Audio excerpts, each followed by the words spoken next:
listened to all the presentations. Now, I'll get back here just after the presentations to give an update on the field visits that we are planned for tomorrow. Would like to give you a little bit of detail and also just hear from you. Just tell you a bit more about how to register for this one. Without much ado, allow me to just invite our moderator for today, Professor Kunal Sen, the Director of UNU WIDER, to take us through the session. Thank you. Thank you, Master Ceremony, for the introduction, and welcome to the first post-lunch session in day 2, and the fourth thematic session for the Future Forum. This session is going to discuss the design and implementation of targeted social safety nets to strengthen community resilience against multiple shocks. I hope you can hear me. I'm not sure whether the mic is on or not. Okay, so this session will debate policy options on designing and implementing safety nets in the presence of systemic shocks to poor and vulnerable populations in LDCs. We know that half of the world's poor live in LDCs, making them highly vulnerable to economic and environmental health-related shocks. We already saw that with the COVID-19 pandemic, which pushed more people in LDCs into extreme poverty, reversing years of progress. At the same time, climate change is increasing, and the frequency and severity of natural disasters are on the upward move, leading to a lot of displacement and worsening food security in LDCs. Targeted social protection measures are essential to cushion marginalized communities, particularly women, against crisis, enabling them to recover and build long-term resilience. So this session will focus on how targeted, well-funded, and flexible social protection programs can enhance community resilience and promote inclusive, sustainable development, particularly in the face of multiple and compounding crises. It will also highlight the importance of adaptive social protection systems in safeguarding vulnerable communities and ensuring long-term resilience. As we know, there's been a rapid advancement of social protection this century. From the early success and popularity of conditional cash transfers, social grants supporting social goals such as poverty reduction and expanded access to universal education, and more recently, during the pandemic, we had also emergency economic support to ensure households were protected against the pandemic's shocks. So we have made a lot of progress in the last decade or so. And in fact, the ILO notes that we have a situation now, more than half of the world's population is covered through social protection mechanisms and programs of some sort or other. At the same time, we find that 3.8 billion people lack coverage of any kind and are entirely unprotected. Now, for a decade, UNE WIDER, a think tank based in Helsinki, Finland, and working on social protection research for programs for a long time, have put together a team of 13 different country teams together to look at tax benefit microestimation models to improve the design and of tax and social protection programs that to reduce poverty and inequality in a cost-effective manner. In Zambia, we have also a local team working here who have been helping government identify population groups previously overlooked in the targeting of benefits. Based on the evidence that they put together, the government decided to expand transfers to enhance support for girls' education. This is one example of the work we're doing in UNE WIDER. There are several others. A second project we launched very recently looks at the role of social protection programs in 9 countries, covering Asia, Africa, and Latin America, trying to understand the design and implementation of these programs and what can they be useful to understand from each other for policymakers. So here, this particular project, which started earlier this year, is going to draw lessons from these 9 country case studies to inform policymakers, international organizations, and academics working in these regions. And then also, we have a third project on social protection, which you'll hear very soon from the keynote speaker. This particular project is titled Strengthening Safety Nets in post-conflict humanitarian contexts. And this project is essentially going to be the focus of the keynote speech in this session. Now I want to move on and introduce the keynote speaker, and then we have 4 panelists. 1 will join us online, and so 3 here in person and 1 online. First, the keynote speaker. Keynote speaker is Professor Patricia Justino, my colleague, the Deputy Director of UNE-WIDER, and she'll be speaking on the particular project we have on safety nets in post-conflict humanitarian contexts. Following that, we have 4 speakers, and I'll introduce them in turn, starting with Professor Selim Ryan, just on my right. Professor Selim Ryan is a professor of economics in University of Dhaka, and he'll be speaking with the price of inaction on social protection, results from a CG model of 27 countries in Asia and the Pacific. Followed that, we have Luis Felipe Lopez Calva, World Bank Global Director, Poverty and Equity Global Department, who's online with us and hopefully will join us in a few minutes. And he'll be speaking about pathways out of poverty, taking interconnected crisis for a resilient future. Third, we have a researcher here, very much welcome here, from the University of Burundi, Prosper Turimu Bume, who is speaking about enhancing resilience against climate shocks to social protection programs in LDCs. And last but not least, we have Blandina Kilama, economic advisor to the President of Tanzania, who is speaking about Tanzania's strategic journey towards building a sustainable and prosperous future. So 1 keynote speaker and 4 panelists, and we're going to try to have a bit more space for the presentation. So I've instructed the speakers to speak for 7 minutes, which would still give us enough time for Q&A. So starting with Patricia Justino. Patricia, over to you. Thank you very much.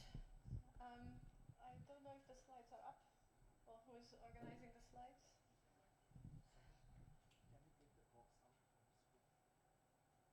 Okay, here they come. Okay. Thank you very much. It's a pleasure to be here. It's a pleasure to come back to Zambia and to Lusaka. It's wonderful. It's one of my favorite places in the world. I want to express also my gratitude to the Zambian Ministry of Foreign Affairs and International Cooperation, UNOs, and the government of Finland for their leadership in establishing this series of events which have been so important. And now we're on the 3rd one, and also to thank them for involving UNE-WIDER also as in a smaller part in the organization. So as Kunal mentioned, I'm going to talk about a project that we've been implementing at UNE-WIDER. It's a research project. And, okay, this seems to be working. And I'm not going to go and spend more time. Kunal has already mentioned, and we all recognize that the world is facing a series of multiple crises. From COVID to economic downturns, conflict, climate change, all seems to be happening at the same time, and it's affecting LDC countries more than any other countries.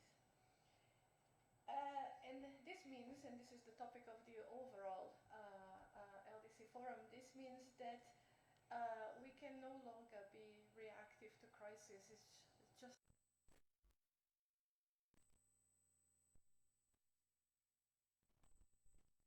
and the essential keyword, which is the keyword of the conference, is about resilience. You know, we need to find ways of ensuring that multiple crises do not bring people into extreme poverty over and over and over.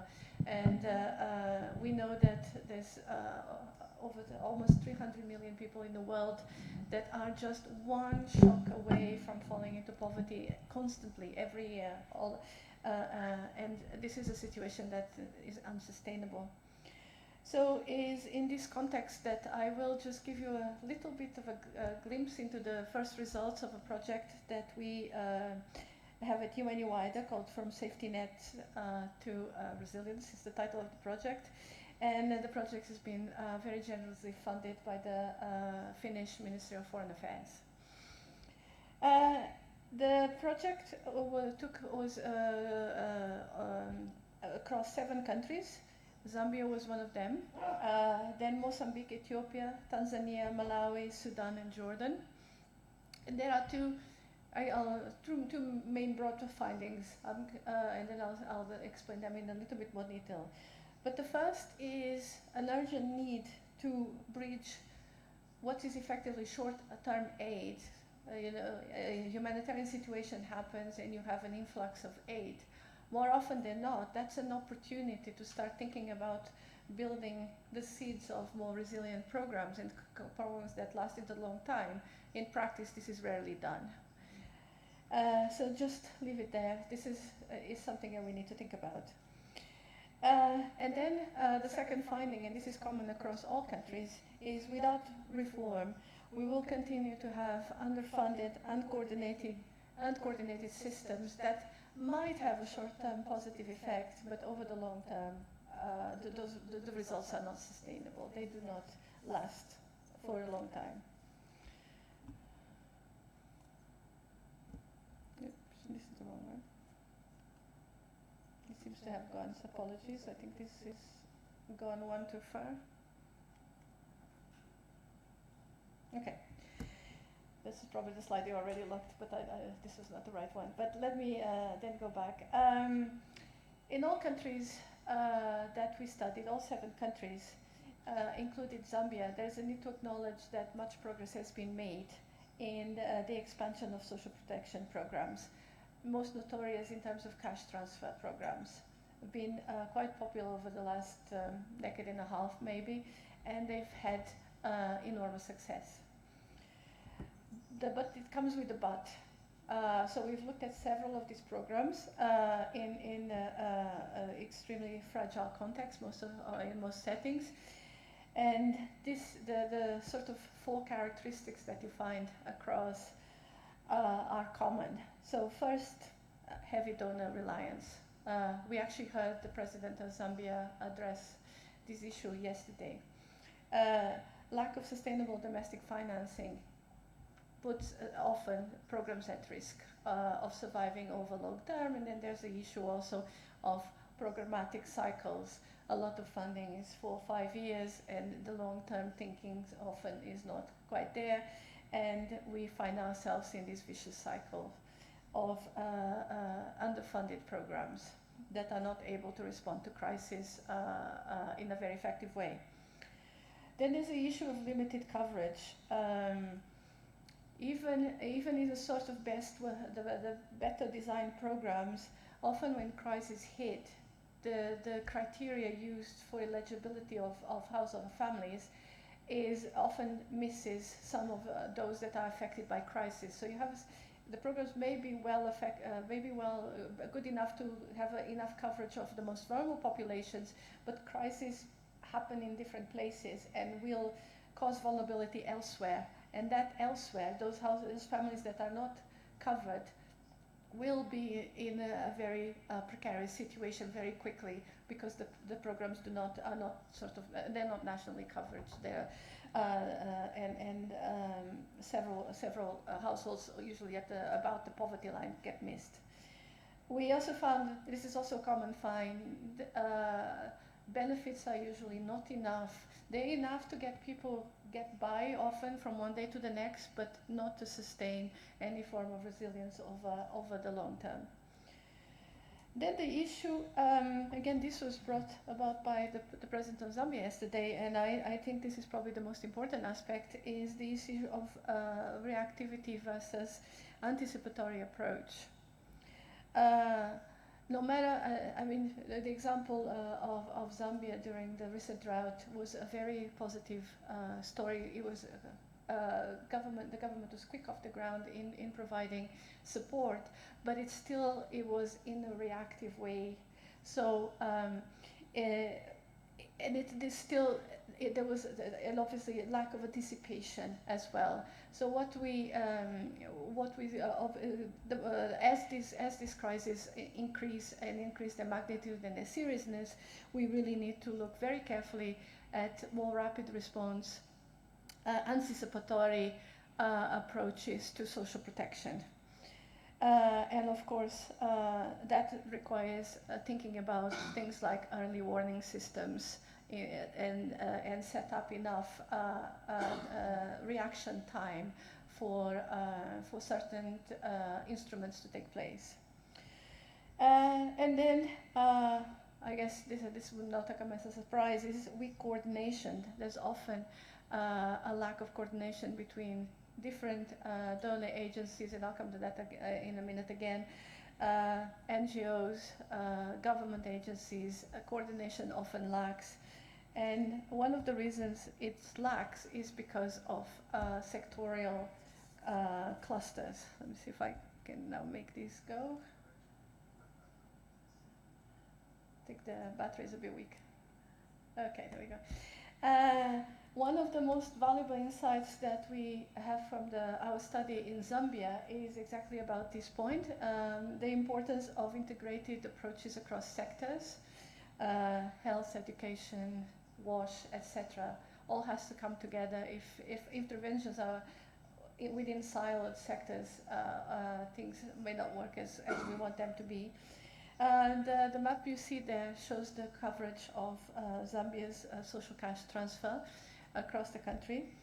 As you can see, like I said before, quite a lot of progress has been made. But this also allowed us to think through more carefully about these lessons for other countries. And despite this great progress, and in particular, one of the areas of strength has been the linkage between social protection and humanitarian aid in this context.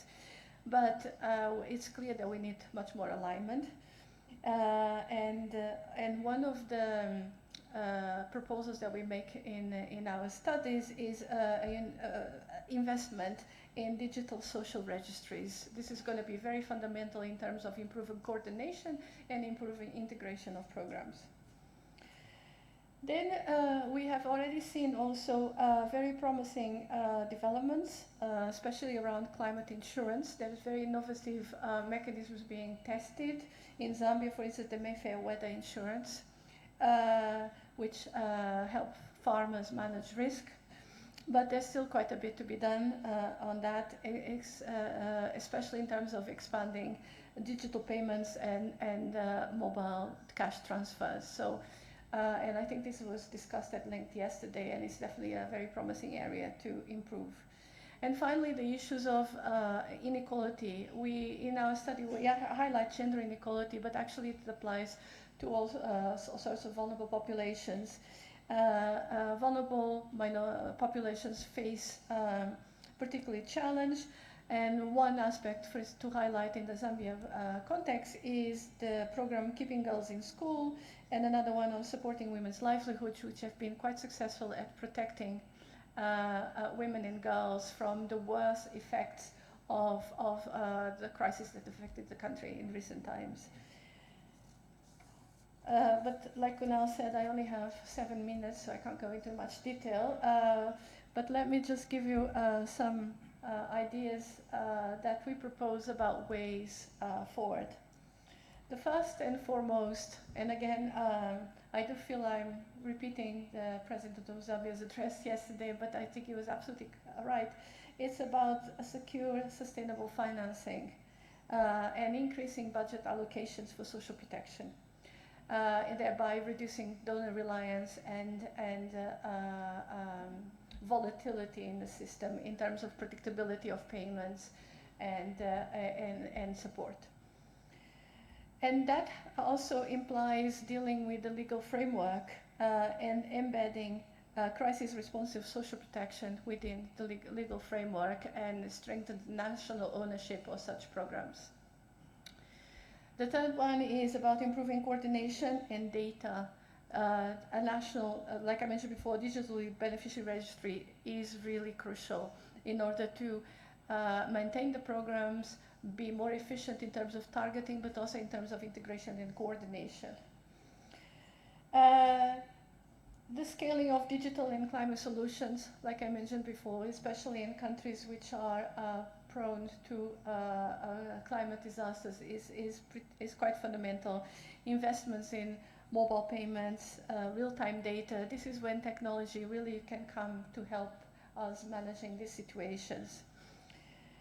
And then we're not forgetting that resources only go so far, so priority is fundamental for the most vulnerable, of course.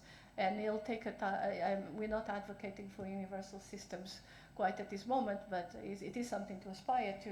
But while that requires different types of resources and thinking, but in the meantime, vulnerable populations should be at the heart of it.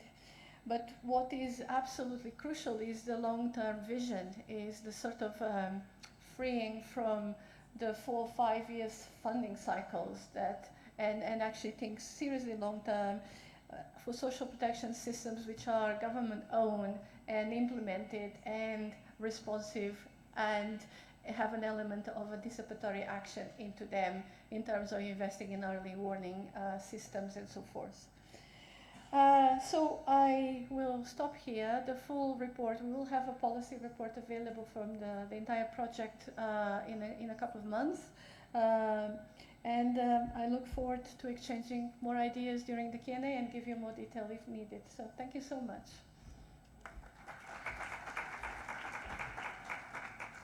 Thank you, Patricia. I think there were 3 things that came out among other points that he made. First is that the point of rapid response, especially when we have this sorts of very severe climatic shocks, and which is also what we heard yesterday from the President of Zambia, is very important. The second, I think, is about coordination across donor agencies, but also and NGOs, but also across sectors. And that's also very important. You need to do that ex ante and maybe not ex post. And the third, I thought was a very important point about technology and innovative solution like climate insurance, which is also an ex ante approach to try and address the problem rather than ex post. Thank you very much. We come back to the keynote again in the Q&A. So we're going to move on to the 4 speakers, and in turn, first we have Professor Selim Ryan. So Selim, what is the price of inaction in social protection based on your work in the Asian Pacific region? Over to you. Thank you. Can I have the presentation?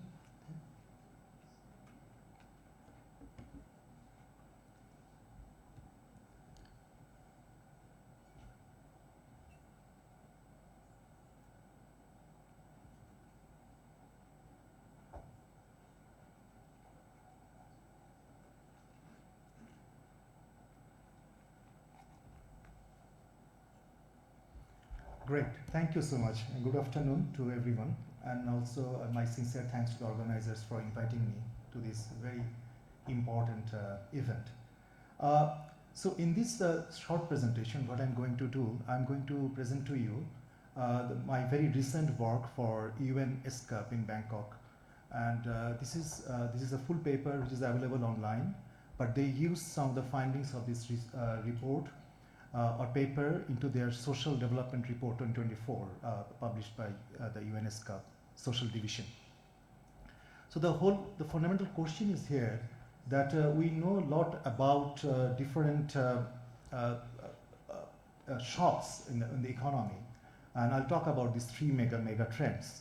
But we also know about some of the impacts which have been estimated, especially impacts on GDP, impacts on overall economy. But there are very little studies on especially how these are going to have impact on the poverty, especially the poverty numbers. How many poor people will see the rise in poverty rate and the number of poor people. And more importantly, what would be the burden on the government, especially when it comes to social protection? Because as poverty will increase, definitely government will have to put in place more allocation for the social protection. So keeping in mind that background, so that was my whole idea to come up with this exercise. And here I have done this exercise through an economic modeling, which is popularly known as computable genetic modeling. But I did micro simulation. That means I linked this CGE model with very detailed unit level household data of 27 Asia Pacific countries.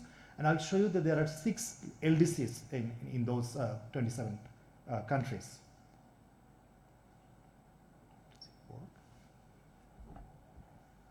Okay. Here, 3 mega trends were considered. I think we have heard quite a lot about the climate change issues from yesterday. This is extremely important for many Asia Pacific countries. And of course, many of the LDCs in this region, they're very, very vulnerable to these climate change issues. I'll come back to this in more details what will be the transmission mechanism when you talk about climate change. Then, of course, the demographic transition. Many Asia-Pacific countries, they are also experiencing rise in aged population, and that is also putting pressure on their health expenditure. So that is the kind of second scenario considered. And the third one is digitalization. With the rise in AI, with the rise in digital technologies, and if countries, they are not really being able to keep up with the pace of the development of digitalization, then that is also going to have some negative impact on the economy. So in the next slide, what I've kind of put the scenarios, especially the climate change, there are two different scenarios. One is by 2040, the global average temperature rise by 1.5 degrees Celsius, and the second one is it will be risen by 2 degrees Celsius. And then the transmission mechanism is, in this model, the way I have considered, is actually shocking on the capital productivity. And I'll not, because of the time constraint, I'll not get into the details, but during the Q&As, if there is any question, I can elaborate on that.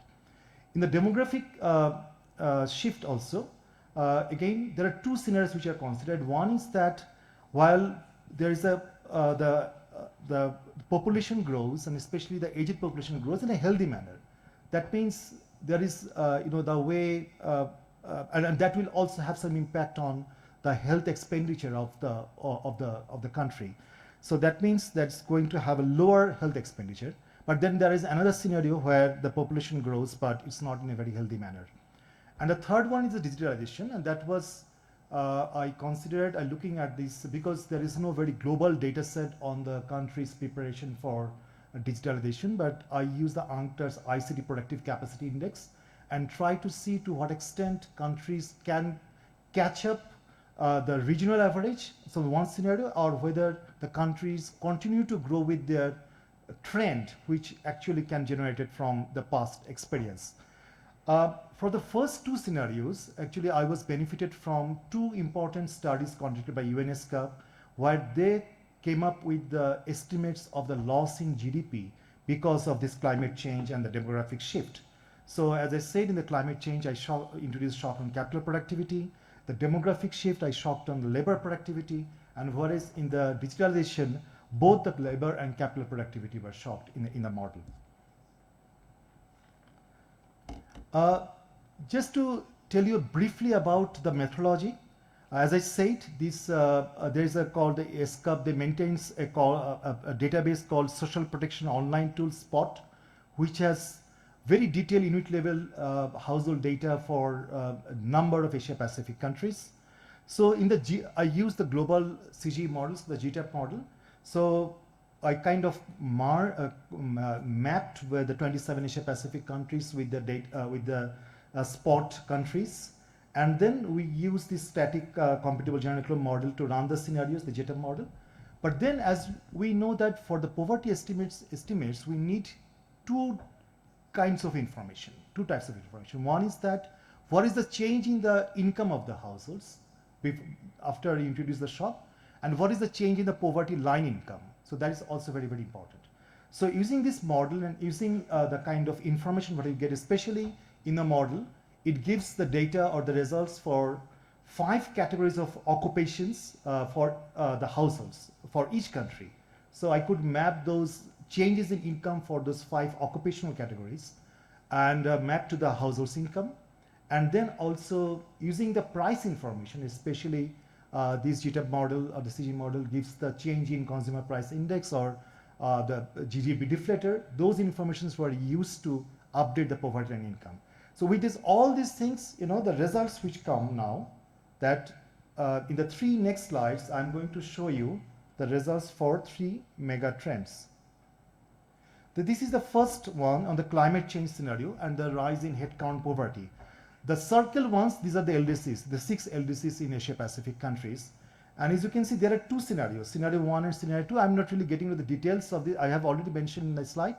But the difference is that 1.5 degree and 2 degrees Celsius. And you can see there is not much difference in the rise in poverty rates. But very importantly, you can see the 6 LDCs, they're going to experience rise in additional headcount poverty rate by 2040 because of the climate change. And probably The largest rise is going to happen for Nepal. You can see probably, I can't see it from here, but probably it's more than 10% or 12%. The demographic change, again, you see all the Asia Pacific countries, they experience rise in poverty because of, as I said, if the countries can't really catch up on the spending on their health expenditure, and that is also going to have additional burden on the government. And you can see that the LDC, 6 LDCs, they are also experiencing a rise in poverty rate because of this demographic change. And the third one on these digital scenarios, especially when countries, they fail to catch up with their regional average, or they continue with the or their business as usual trend, again, that is also going to lead to a rise in poverty by various degrees. So if I amalgamate all these 3 scenarios and these 3 mega trends, and you can see there are substantial rise in poverty in many of these Asia Pacific. Some of the countries, they are better positioned. That's why you don't see that much of rise in poverty, for example, Vietnam or Georgia. But you can see the 6 LDCs there at the top list of rise in poverty or the negative impact on poverty because of these 3 mega trends. If, as I said earlier, if there is not much action being taken by the government or even on the economy, especially even with respect to the private sector or different stakeholders. So next exercise was that if that is the case, then how much additional social protection spending would be needed to counter this rise in poverty? So how did I calculate that? So when I had that, when I came up with this very new list of households who are below the poverty line income, then I calculated the poverty gap. So for each household from the poverty income. And when we calculated this poverty gap and estimated that poverty gap as a proportion of GDP, and then we can see that again, they become very substantial. And if we consider that this is a very rough estimate because poverty is not only being solved through social protection, but if we want to have some idea that if that amount of social protection was needed to counter the rise in poverty, how much social protection would be needed as percent of GDP. And you can see there's a substantial amount, especially for some countries, more than 10% of social protection, additional social protection as percent of GDP would be needed to counter that very significant rising in poverty in those countries. And to remind you that many of these countries, in practice, they spend very little amount as proportional to GDP when it comes to social protection. My final slide is on that this paper underscores the urgency for government to act decisively by enhancing social protection systems, investing in climate resilience, supporting healthy aging, and embracing inclusive digitalization. So it also emphasizes that while the cost of inaction could be substantial by 2040, proactive investment in social protection now will reduce the long-term cost and foster a more equitable and resilient future.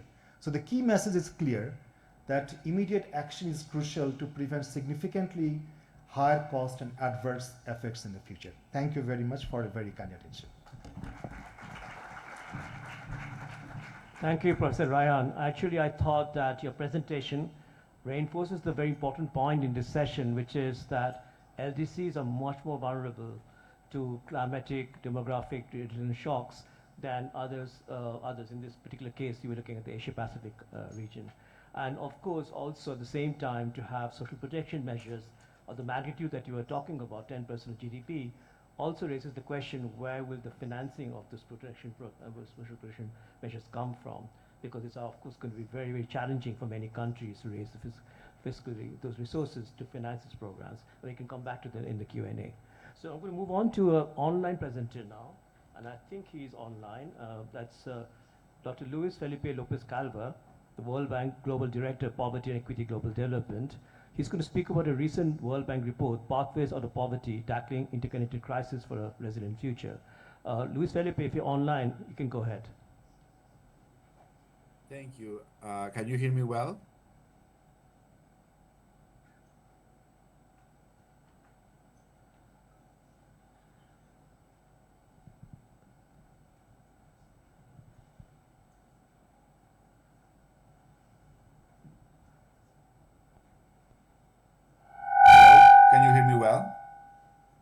Yes, we can hear you. Sorry. Okay. Thank you, Kunal. I really want to thank the organizers, particularly you, Kunal, and Patricia, for inviting me. I have to say that I would have loved to be there. My apologies for not being able to actually be there. I am actually participating in another UN meeting in Santiago de Chile in the Sustainable Development Forum of the Economic Commission for Latin America and the Caribbean. What I will present, and I will try to stick to the time allocated to me, is a more general picture of the situation globally, and then land into something very concrete about the approach of social protection that we would like to propose. I have a presentation ready, but I have been prevented from sharing my screen, so sharing is disabled. So I will then go with my presentation without the PowerPoint. So what I wanted to tell you is three main messages. So one is that globally, as we know, we have the mandate to monitor poverty globally. So the oh, now I'm able to share. Thank you. Can you see my presentation, Kunal?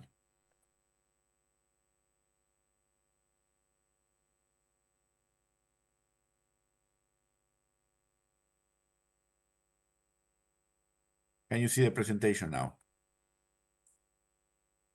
Okay. I assume you can. So one important message is that we are far from being on track in terms of achieving the SDG 1 about ending global poverty. So the trend is not very positive, even though there has been a very, very important reduction of poverty during the last years. If we go with the current levels of economic growth, poverty will not be eradicated, so we will need to have some redistribution, and is where the social protection also plays an important role. In the new mission of the bank, Ending Poverty on a Livable Planet, we have incorporated new indicators, and in this case, it's an indicator of vulnerability. So if you look at the total population in the regions in the world, and then you look at those who are exposed, this is the blue circle, you can see the share of population that are exposed to certain types of shocks, and then you use a multidimensional index to overlap and see who is not only exposed but actually unable to cope with the shock, to see who are vulnerable. Then we can see these red dots. Compare, for example, North America with Sub-Saharan Africa. In Sub-Saharan Africa, you cannot distinguish the blue from the red, which means basically that almost everybody who is exposed is also vulnerable. So that is where social protection mechanisms become fundamental as a policy response. So in this concrete case, as governments face trade-off constraints and very important transition costs, they have to choose. And one of the aspects that we have insisted is that particularly in poorest countries, the idea of poverty continues to be the most important aspect, which means basically economic growth that is broad-based. And but also we need to have protection. So the idea is not only to lift people out of poverty, but also to maintain them out of that condition. And that is where the social protection plays a very important role. And as we move up, of course, the trade-offs in terms of mitigation become also relevant. One point that is particularly relevant, and I have to say I really enjoyed the presentation by Patricia. It's a very, very well-rounded set of ideas and proposal, because as we keep insisting, more and more poverty globally, extreme poverty globally, is becoming an issue focused or concentrated in Sub-Saharan Africa and in fragile and conflict situations. So this makes it even more difficult to have policy responses that are effective. So we suggest, if we summarize our approach, there are three main points: is grow, invest, and insure. So we need, in order to grow and invest, we need human capital, social capital, physical, natural capital. So we need the poor, or those at the bottom of the income distribution, to be able to be more actively engaged in the process of economic growth. So we need growth to be more broad-based, and particularly those at the bottom have to be part of it. This is a priority number one, but that has to be accompanied by social protection, by insure, which means basically how you protect those who are facing either economic or other types of shocks. And for this, we did a very thorough review of the responses, social protection responses mainly, but not only, through cash transfers or let's say injections of liquidity around the world during the COVID pandemic. And you can see the heterogeneity here. And this is the last message with which I want to land. It's very important to see the pre and post-pandemic levels of poverty. This is pre-intervention, during the pandemic, sorry, pre-intervention and post-intervention. And you see that everywhere, the social protection responses were effective in the sense they did contain the effect of the pandemic. But as you can see, and this is a message I want to convey, is that as you go from high income to upper middle income, to lower middle income and to low income, the effectiveness of these programs is very different, actually very different. In low income and lower middle income, actually the effect of these fiscal responses were much more limited than in countries with higher capacity. Why? Well, why? Because there is different levels of fiscal capacity, different levels of administrative capacity to implement these programs, but also the structural conditions of labor markets, very high levels of informality and so on, that also make the effectiveness of the programs weaker. So what I want to say is that when we think about social protection systems, and this is the main message I want to leave you with, which has to be a fundamental pillar of our approach to towards the eradication of poverty globally. That's the way we see it at the bank. But we need to consider not only the optimal intervention, the pre versus post interventions, all those aspects that are very important, but also what is the capacity of the governments to actually implement, and what are the structural characteristics of markets that would either enhance or reduce the effectiveness of these policies. So if you go to that QR, you can see our latest global report in which we monitor, as we call it, poverty, prosperity, and planet. But I do want to insist that when we think about social protection systems, we need to think not only about the economics of it, but we need to think about the governance aspects of it in the sense of institutional and market structure aspects. I would leave it here, Kunal, for the conversation. Thank you very much again.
Yes, okay, thank you.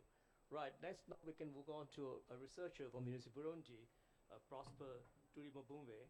Prosper, you're going to speak about enhancing resilience against climate shocks to social protection programs and LDCs. Over to you. Yeah, good morning and good afternoon, everybody. While I am waiting for the slides not to be displayed here, I am Prosper Turimugumwe, a lecturer and a researcher at the University of Burundi.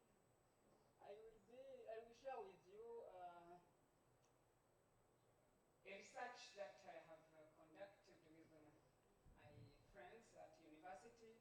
where we tried to assess how social protection programs that are being implemented in Burundi with the different NGOs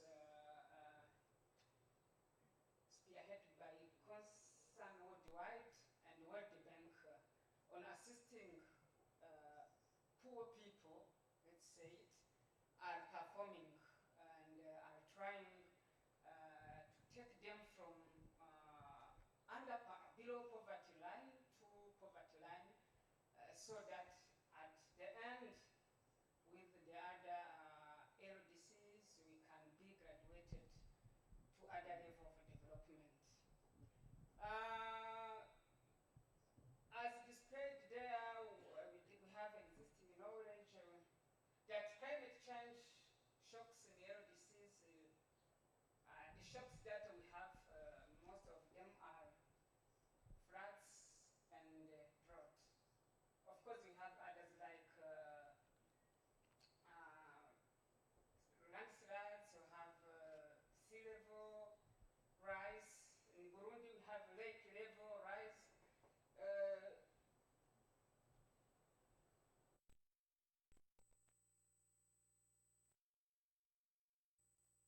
This is what we have. We tried to frame how can, but to link the climate change and the social protection programs to understand how can we link them and how can we tackle these issues. We saw that we have first to understand climate change disasters first of all, what according to the countries, according to the contexts. Also, we need to identify the pillars of climate adaptation and the resilience that we can apply. Also, we need to understand or to identify the main stakeholders.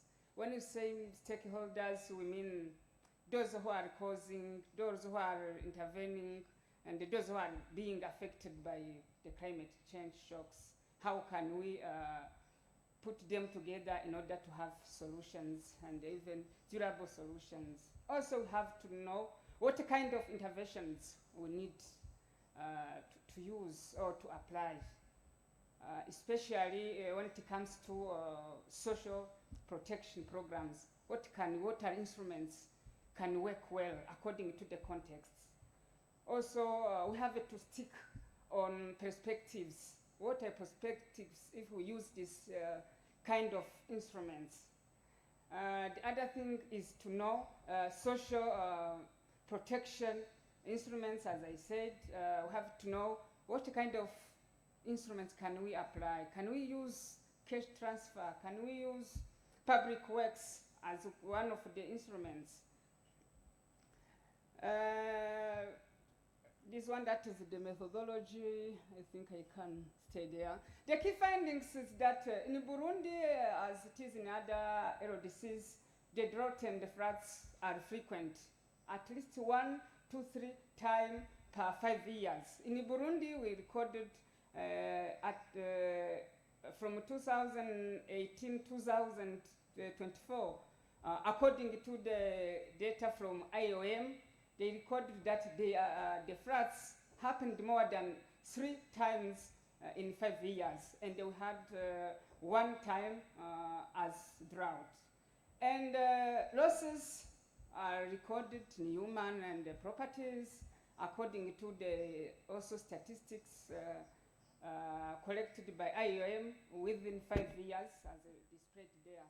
So, with this kind of impacts on people's livelihoods, we saw that it's better we can have social protection programs, especially to those poor people in rural areas where social protection designed by the government is not covering those people. So we have Concern Worldwide and the World Bank that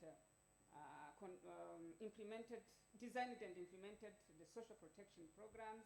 And the instruments that were used were cash transfer programs, cash for work, and in-kind assistance. All those were targeting rural people and per-urban residents whom they cannot have other kinds of social protection coverage. So the performance, according to the findings, showed that the performance was related to the status of beneficiaries. In rural areas, those who can afford, those who have land, at least between 1 hectare and above, they can be among first movers. But those who cannot have land, it was difficult. Also, those who cannot afford to keep some livestock, it was also difficult to move with those social protection programs. Also, women-headed households, it was also a problem with them to move and graduate from poverty line to below poverty line to poverty line.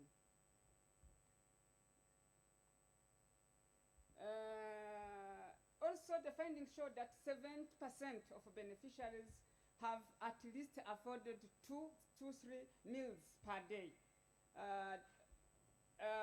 Before the programs, there were people who could not even have 2 meals per day. It means to eat, maybe to have lunch and then dinner. But now, after the programs, they have graduated from 1 meal to 2 to 3 meals. Also, the findings show that 81% were graduated from below the poverty line to the poverty, below the poverty line to poverty line. The other findings that is important is that people, there was a better performance of these 3 instruments. Cash transfer got the cost benefits ratio that was at 0.72, and the public works also have 0.68 and so forth. The other interesting findings is that 75% manifest resilience capacity to future climate change shocks. This was concluded after looking how these programs tried to teach or to train beneficiaries how to protect environment, how to protect steep slopes, especially in the areas that there were some landslides. There were some landslides. So the study concluded that we need social protection programs in least developed countries so that this one can uplift people from extreme poverty to the poverty line and above. Also,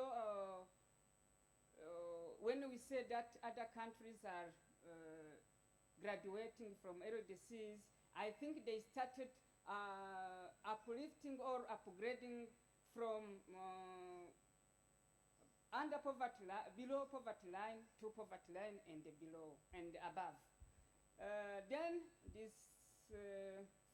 study recommended that there is a need of emphasizing on social protection programs, especially in people in extreme poverty, so that they can be equipped with capacities on climate change, resilience, and can also afford to be among people who are above poverty line.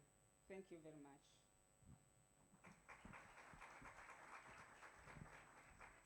Thank you very much, Prosper. I think that point you made is something we already heard, that social protection programs can make a big difference when you have climatic shocks. But perhaps the other important point you made speaks to the design of social protection programs, that you can have different portfolios of social protection programs, cash transfers, cash for work, in-kind transfers, and you seem to suggest that cash transfers might be the most effective Burundi. And I think it's an important discussion to be had that in different country contexts, which particular kind of social protection program does make a difference and is the most effective. And we can return to that again in the discussion afterwards. Now, we have Ranjina Kilama, Economic Advisor to the President of Tanzania. Then is going to speak about Tanzania's strategic journey towards building a sustainable and prosperous future. Ranjina, over to you.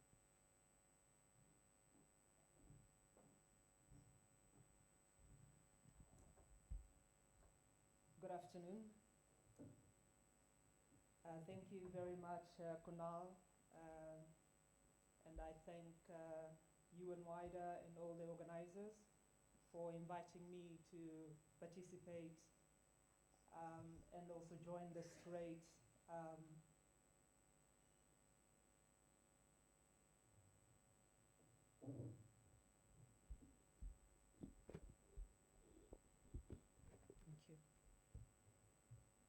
this panel. In fact, Prof, I can just say I agree with everybody else. I think we should open it up to the floor and then that's it and get back to sit.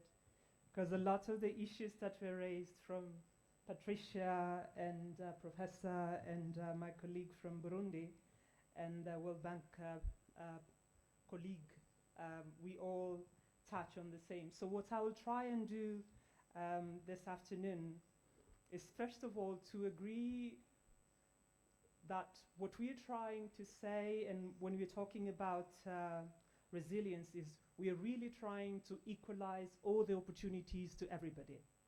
That's the main point.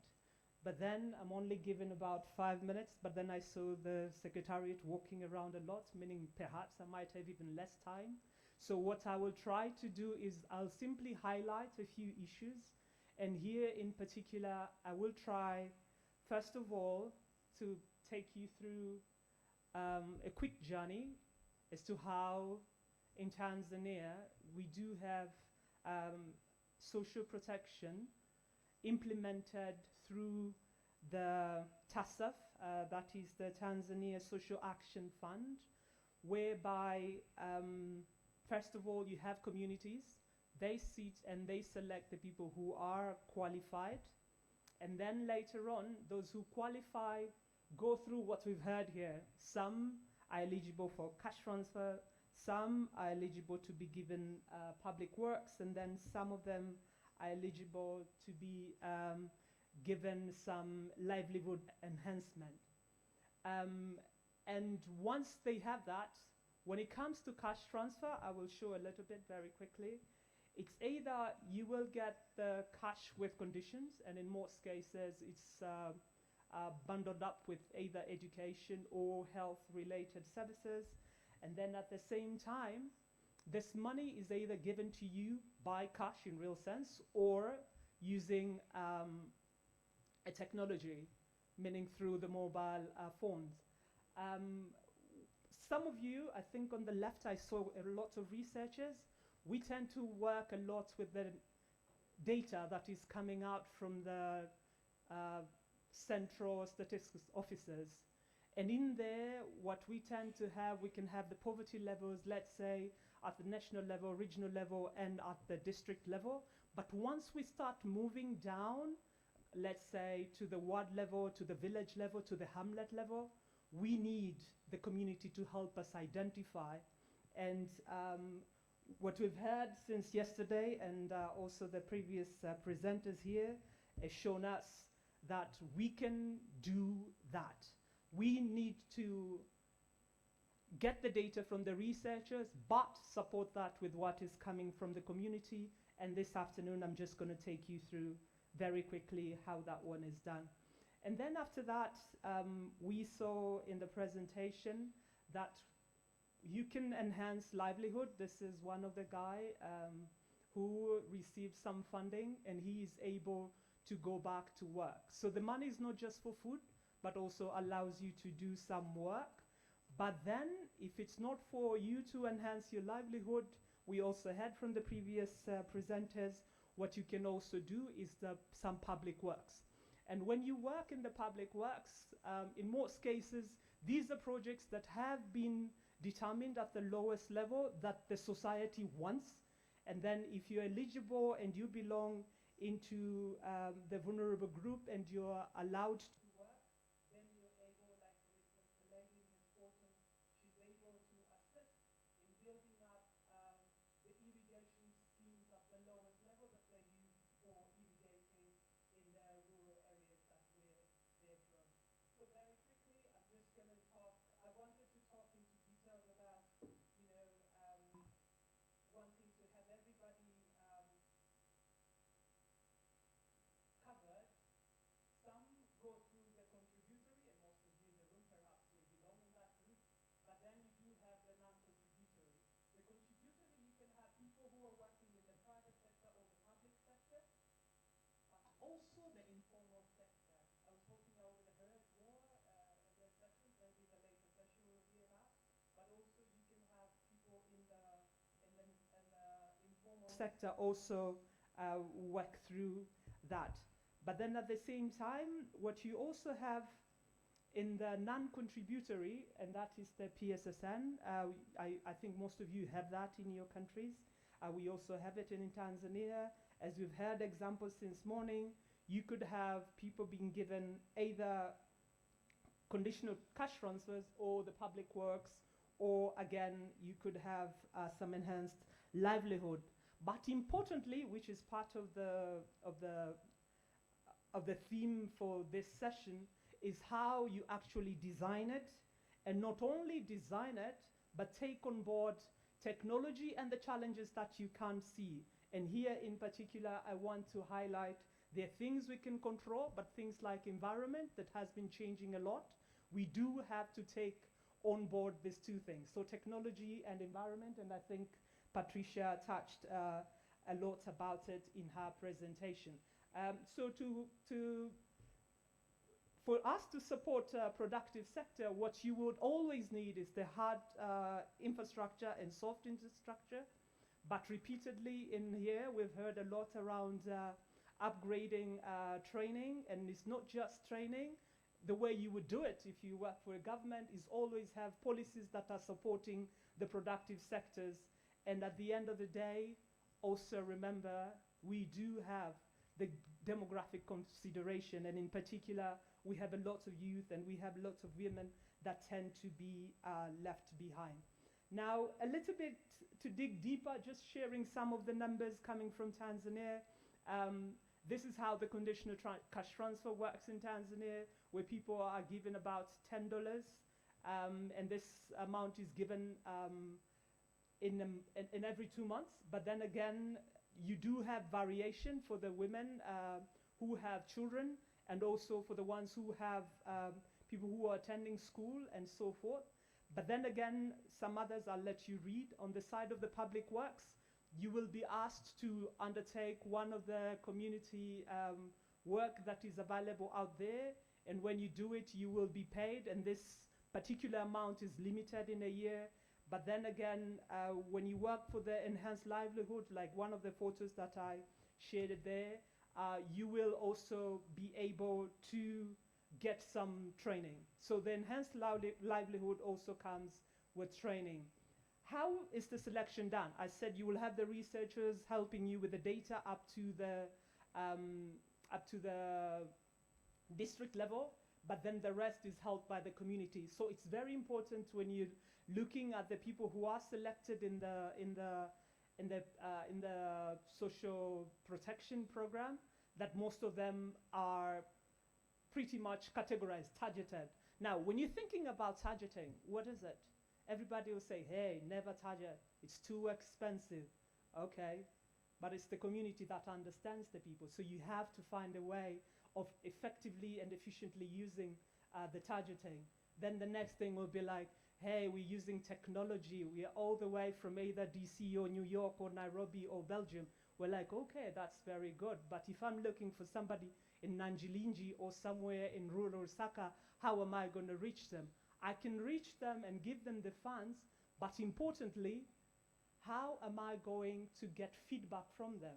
So when I was preparing this, I said, this one, sorry, you would have to read about it. I was just trying to show you how the recipients are. But what you can always do is always try to get feedback, but not only get feedback, ensure that the cost of running these community-based targeting programs is adequate. But then importantly, I think for both Tanzania, as you understand, you do have mainland Tanzania and we also have Zanzibar. We do have our Vision 2050 for each side. What we would want to do is all the time make sure you're leveraging the technology that is there. And don't just use technology for the sake of it, but remember the side of really including the people. Because at the end of the day, it will be easy to reach as many people as you want.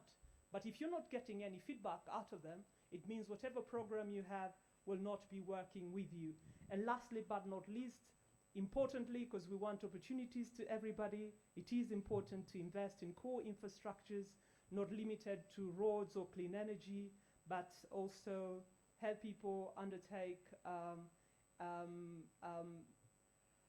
investment also in health services and also provide opportunities to everybody. And that will be all for this afternoon. Thank you very much.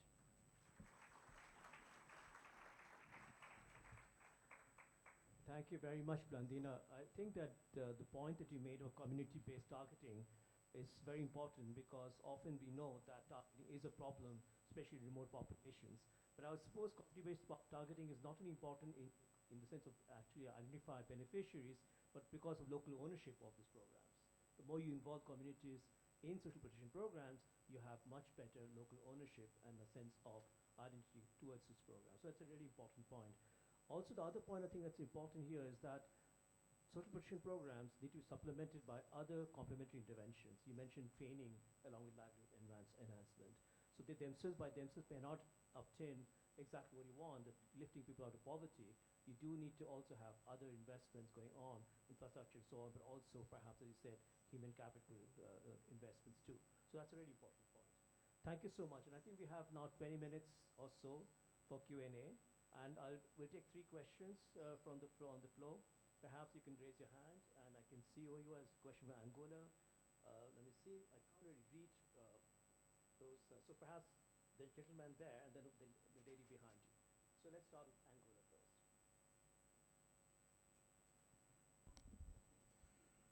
Thank you, Mr. Moderator, for giving us the floor. Let me share the Angolan experience on social protection system, which we consider to be vital for community resilience. We have a program called Kwenda. It's fine. You know, Kwenda is Angola's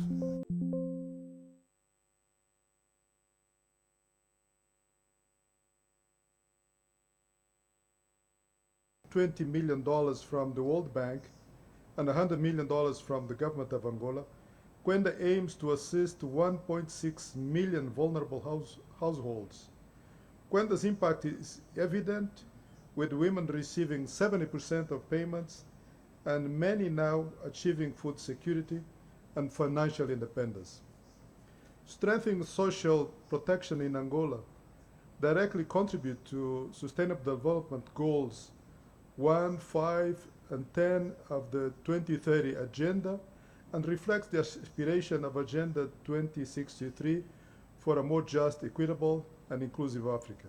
We continue to expand program coverage and sustainability, linking it with the productive inclusion strategies.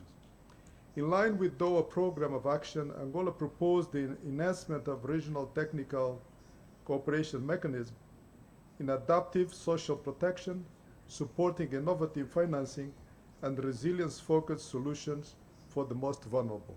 I thank you. Thank you very much. I guess both this question can be perhaps addressed by Patrick Justin, who could do the Zambia experience here too.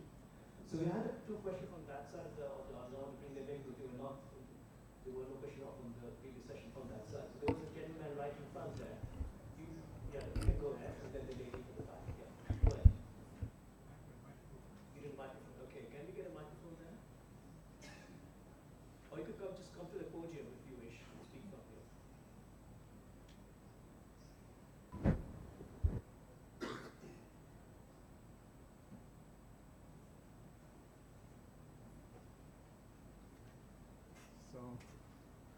Thank you very much, Prof, for the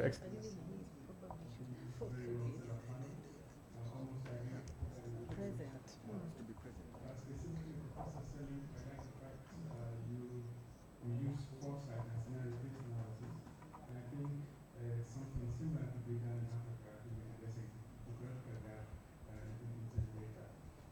When we talk about the challenges of LDC, especially in the context of the social protection safety net, a lot of challenges will come out of climate change, will be one of the major equalizer, problem that all LDCs are facing, and that is deepening the poverty levels in our countries. So I was wondering, based on your understanding and your expertise, how possible it is, because we're talking about designing and implementing social protection policies, how possible it is integrating social protection policies and programs with the NDCs as one of the major tools for climate action. Is there a case or a case study or example where you can share with us, and keep in mind that how do we define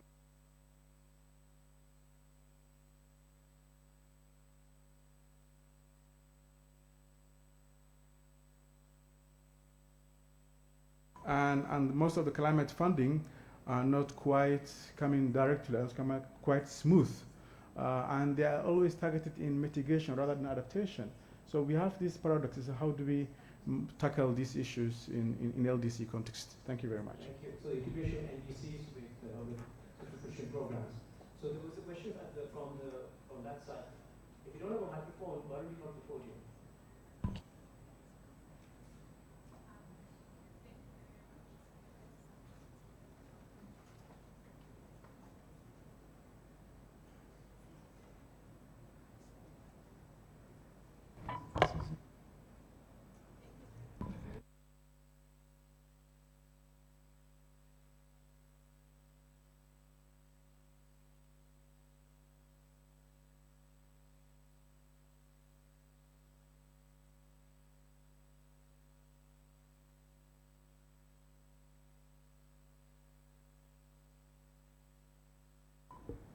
Thank you very much for the lovely panel we have here and the topic regarding the social protection and social security, so that as LDCs we might find ourselves seeing how we can navigate our economy into this situation.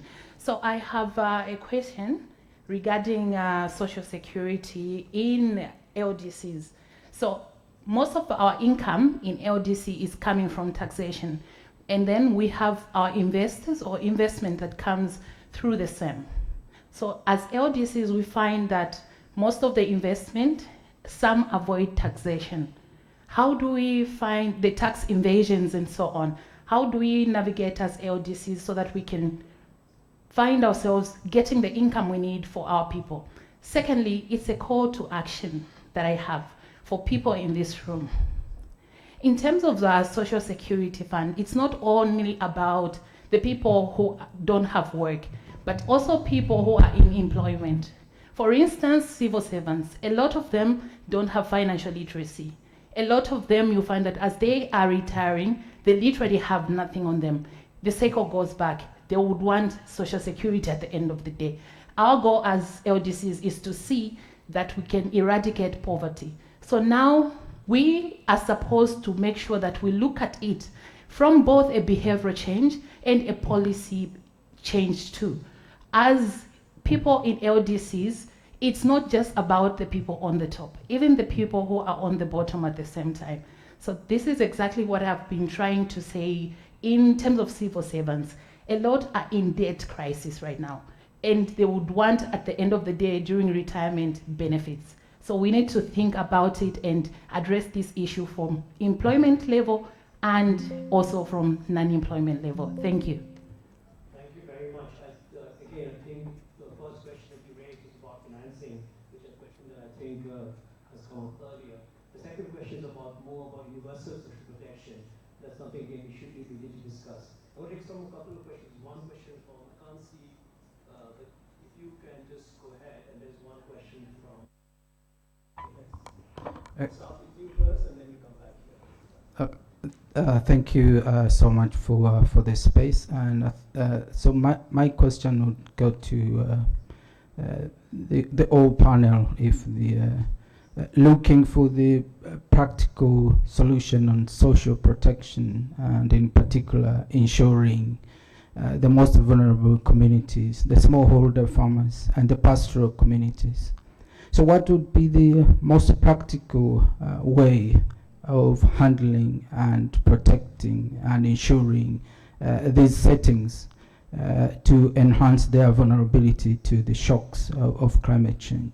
For pastoral communities moving with their livestock, and the smallholder farmers with no collaterals to present to the banks for securing loans or funding, or for the insurance schemes that are available in most of the LDCs.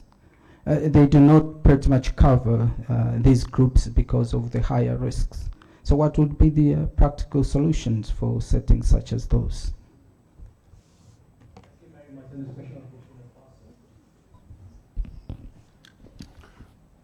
Ok, merci Monsieur le Président. Merci aussi à l'ensemble des panélistes. C'est vrai que je voulais partager l'expérience de Burkina Faso en matière de cash transfert. C'est vrai que si ailleurs ça marchait beaucoup, à notre niveau en tout cas, on avait un petit souci. C'est vrai qu'on a commencé le cash transfert depuis l'année 2000. En 2023, le gouvernement a suspendu les cash transferts parce qu'il y avait un problème sous-attendu dans le transfert. C'est vrai que d'abord, on a fait un bilan en 2022 sur le cash transfert. On s'est rendu compte que les bénéficiaires réellement de ces cash transferts ne recevaient pas l'argent en tant que tel. Et une partie de l'argent aussi était détournée vers les personnes de groupes terroristes. Comme nous, comme vous le savez, on est confronté en tout cas à une situation sécuritaire, et ça fait que ceux qui étaient inscrits pour bénéficier de ces cash transferts ne recevaient pas l'argent, et les sociétés de téléphonie mobile qui étaient mises en place n'arrivaient pas aussi à suivre les personnes vulnérables en tant que telles. On a voulu mettre en place un registre social unique pour identifier l'ensemble des personnes vulnérables dans les communes et dans le pays tout entier. Sur la liste des personnes bénéficiaires, il y a des personnes qu'on croyait qu'ils étaient vulnérables, or en réalité, ils n'étaient pas vulnérables. Aussi, avec la crise sécuritaire qui existait, ceux qui étaient déplacés dans les régions à crise venaient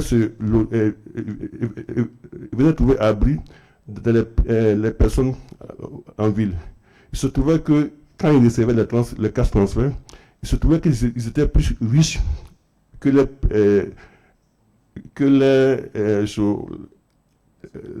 personnes d'accueil. Il y avait un problème comment je vais dire ça encore, ils n'arrivaient même plus à respecter la personne d'accueil. Ils étaient plus nantis que ces derniers, et maintenant ils prenaient cet argent en question pour embaucher même les populations hautes dans les terres qu'on a donné de cultiver. Donc ça fait que le gouvernement en tout cas a mis fin à cela, et on a transféré le cash transfert en travail contre vivre. Vous travaillez et en retour on donne des vivres, ou bien soit on crée des associations de maraîchers et on finance l'activité et vous travaillez à ce niveau. Donc le cash transfert n'a pas prospéré à notre niveau. Merci beaucoup.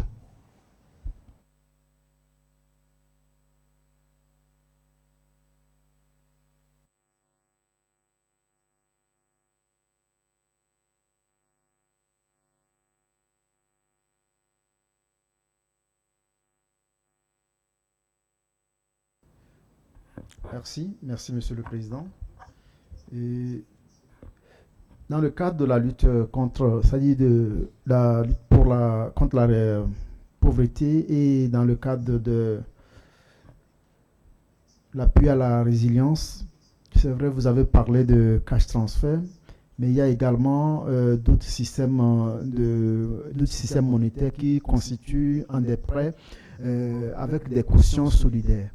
Et dans le cas de prêts avec des cautions solidaires aux populations vulnérables pour pouvoir sortir de la pauvreté, il arrive qu'on demande aux populations de se regrouper par affinité, et ils reçoivent des prêts et ils se constituent en caution solidaire et pour pouvoir payer. Et dans ce genre de truc, il y a un aspect souvent que peut-être le système n'arrive pas à détecter, c'est la question de la vulnérabilité de certaines catégories de personnes, en l'occurrence la catégorie des personnes handicapées. Dans le cas des cautions solidaires, vous allez voir la plupart du temps que les autres personnes valides n'acceptent pas constituer les groupes de solidarité avec les personnes handicapées au motif qu'ils ont peur que ces personnes handicapées ne puissent pas être capables de payer et que ce soit les personnes valides qui puissent en fin de compte être obligées de payer pour leur crédit. Dans ce système d'appui à la résilience, qu'est-ce qui est prévu, qu'est-ce qui peut être prévu de façon systématique pour le cas spécifique des personnes handicapées qui sont plus vulnérables que d'autres personnes? Merci.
Je répondais à mon collègue de la Burkina Faso qui parlait que le cash transfer dans son pays n'a pas bien atteint l'objectif.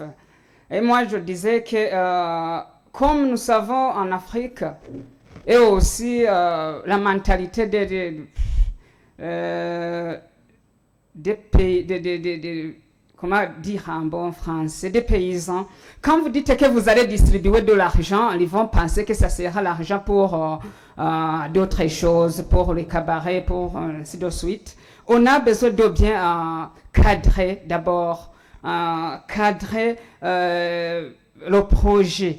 Au Burundi, ce qu'on a fait, on a commencé d'abord à identifier les projets dans lesquels chacun peut travailler et bien faire afin qu'il puisse utiliser l'argent. Avant d'avoir l'argent, avant de recevoir l'argent, il devrait d'abord identifier un business plan. Qu'est-ce qu'il va faire? S'il s'agit d'un agriculteur, qu'est-ce qu'il va faire en agriculture? S'il est un éleveur, qu'est-ce qu'il va faire? S'il va faire petit commerce, qu'est-ce qu'il va faire? Et après, on essayait d'ajuster le business plan qu'il a montré ou bien qu'il a présenté. D'autres choses, ces projets, on a besoin de ce qu'on appelle le suivi et évaluation. Et on ne peut pas donner de l'argent et dire qu'on va faire. Non, il faut faire... au Burundi, on fait le suivi et évaluation. Aussi, il faut voir le contexte dans lequel vous travaillez. Vous avez parlé que certaines sommes d'argent ont été terminées dans les mains des malfaiteurs. Il faut aussi voir le contexte. Dans le pays où on a ce genre de malfaiteurs, ou bien, on ne peut pas faire ça cash transfert, ça va aussi financer d'autres choses. Aussi le contexte, aussi faire le suivi. Il faut aussi voir les ingérences. Là où on a des ingérences politiques, des ingérences ethniques, ainsi de suite, ça ne peut pas marcher. Merci beaucoup.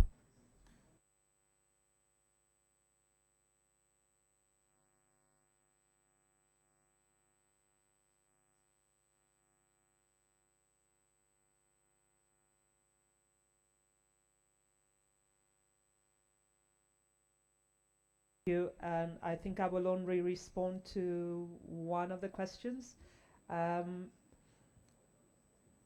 practical solution, that's a question that was asked. And I think at the beginning when I was making my presentation, I made clear that it's very important to ensure that we're giving opportunities to everybody.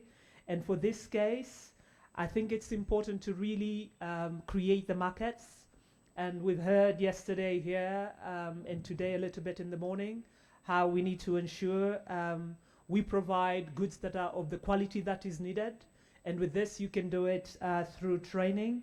And I just wanted to highlight one of the things is that the people that we have in the TASAF, in the social protection bits, for continuation, not only do they just get cash transfer, but when they graduate, they also have these IDs that allow them to get scholarship all throughout to the university. And also at the district level, we also have at the district council, there is a funding that is allotted over and above the funding that I was talking about. And this is allocated 10% of the revenue that is collected, whereby 4% is taken to the youth, the other 4% to women, and then 2% to the disabled. Thank you very much.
lots of coffee to feel fresh for the last part of today's program, which is a fireside chat on the role of partnerships in enhancing resilience in LDCs.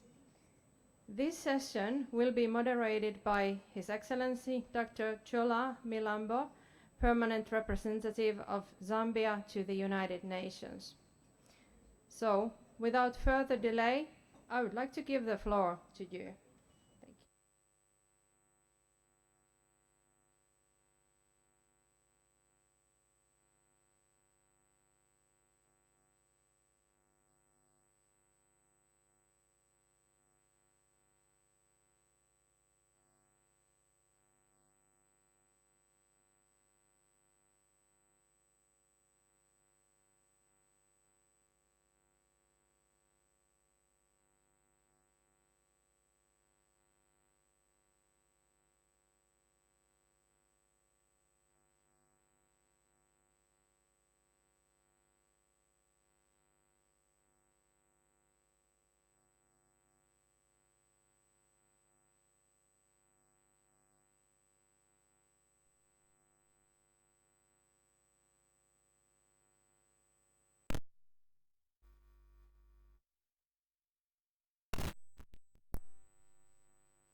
you. Diversification and sustainable development in LDCs.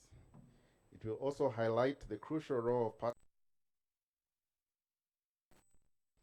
particularly in an era of growing global challenges where collaborative efforts are essential for fostering sustainable growth and development. This discussion comes at a crucial time when global challenges ranging from climate change, geopolitical tensions, and economic fragmentation to technological disparities are testing the very resilience of LDCs like never before.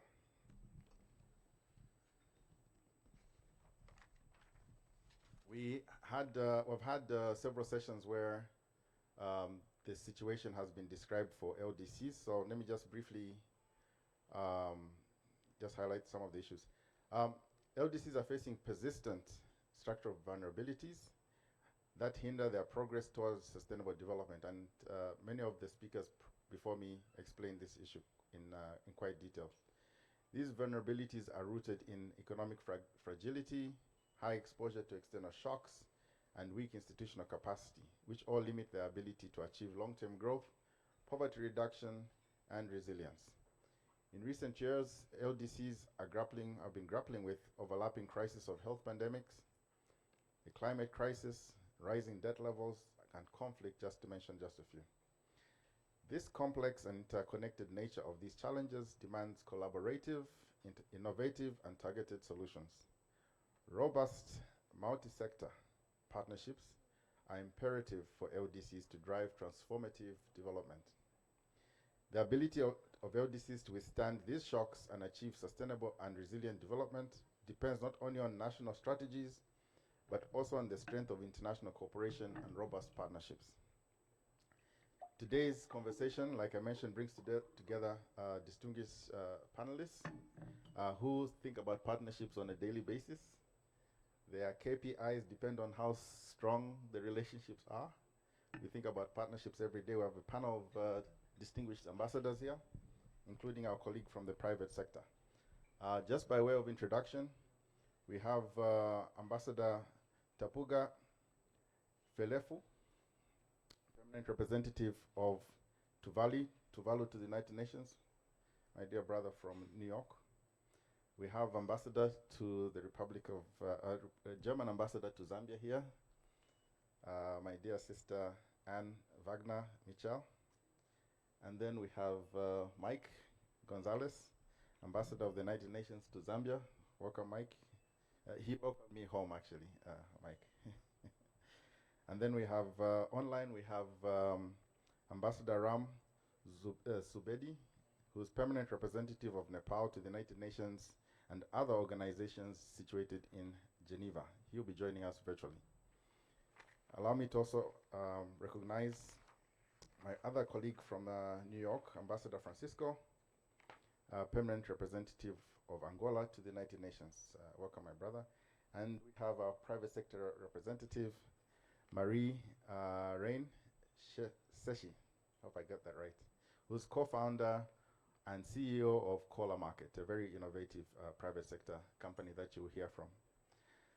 As we engage in this dialogue, I encourage all of you to think beyond the traditional approaches and explore new models of collaboration that put LDCs at the center of global resilience building efforts. The goal is not just to discuss challenges, but to identify actionable solutions and draw upon best practices that can drive meaningful progress. With that, let me begin this important discussion, and I now turn to our esteemed speakers. I'll start with Ambassador Falefu. Ambassador, if you just could please shed some light on the role of the blue economy partnerships in ensuring long-term economic and environmental resilience.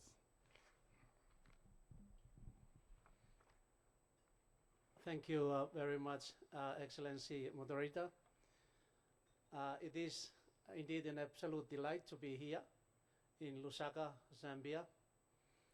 And I want to, before I speak on the topic that was assigned to me, I want to take the opportunity to join previous speakers today and yesterday in extending my profound gratitude to the government and people of Zambia for the warm hospitality extended to me and I guess to each and every one of us who came from abroad. Yesterday and today we have been having a lot of discussion into how we can enhance resilience. I am very happy to be part of this distinguished fireside champions to elaborate on specific topics that were assigned to us. The role of Blue Economy Partnership in ensuring economic and environmental resilience in LDC.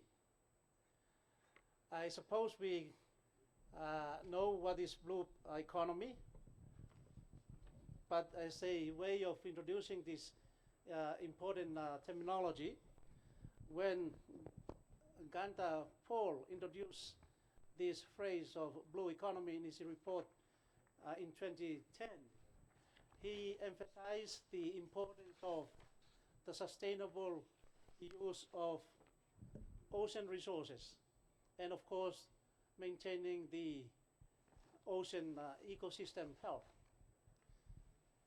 Now, the Blue Economy to LDC, to all of us here, and especially to small island developing countries whose economies rely very much on the ocean, this is particularly important. Coming from a small island developing countries in the Central Pacific, ocean is part of us. We consider the ocean as part of us. We may be very small in terms of land resources, but we are very big in terms of ocean. We call ourselves in the Pacific as large or big ocean state. For example, if I can quickly put into context, because I will be speaking on the significance of partnership to LDC, but based on the context of the Pacific region and making some reference to low-lying atolls like Tuvalu. Tuvalu is a very, like Kiribati, a low-lying atoll with land elevation of about 2 meters above sea. And you can already realize the potential threat that we have because of the climate change and especially sea level rise.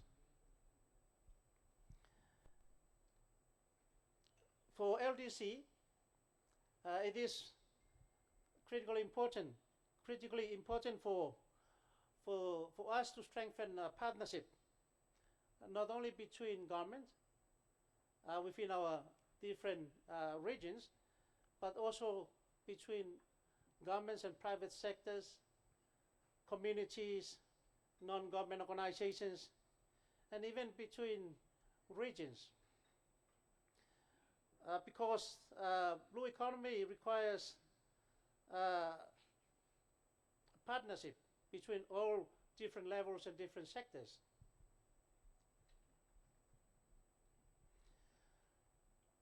I'm sure all of us know the importance of partnerships in all areas of economic development, but in terms of blue economy development, this is very important, especially for countries like Tuvalu and Kiribati, which we rely very much on the ocean.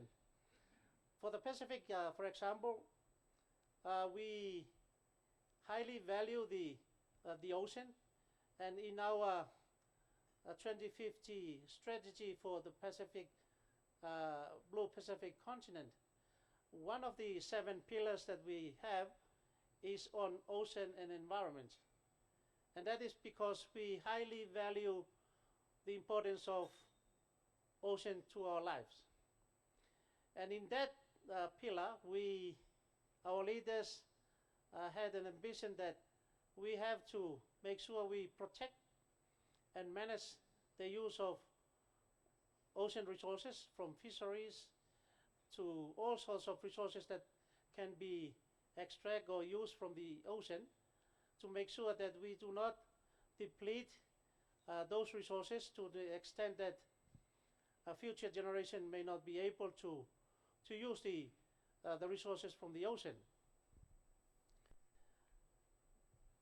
But as small economies like LDCs, it is not easy for us to be able to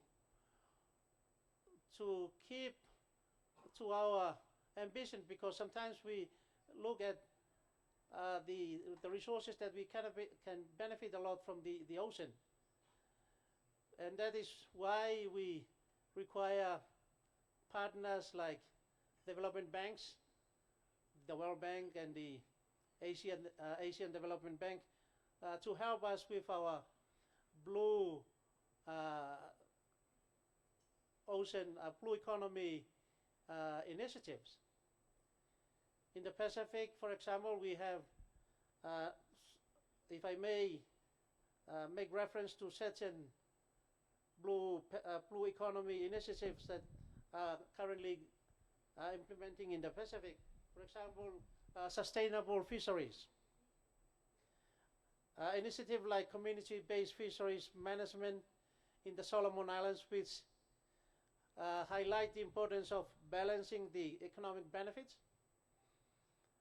with conserving the environment. In Fiji, for example, marine tourism. Projects like promoting tourism while at the same time protecting the marine biodiversity. In Papua New Guinea, coral reef restoration. Projects of trying to restore coral reefs to support the biodiversity and, of course, the local livelihoods. These are important blue economy initiative. And for Tuvalu, for example, we have a number of important initiatives. I'm sorry, I've been given only 1 more minute to speak, but there are a lot of other things that I feel we need to work together as members of the LDC, and of course with our partners to help us improve the resilience of our economy using the ocean, especially for countries who rely very much on the ocean.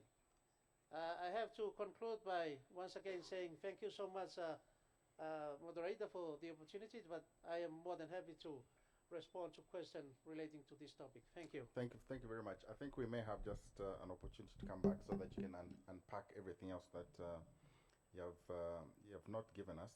But we do hear you that partnerships are crucial for not small island states, but big ocean states, right?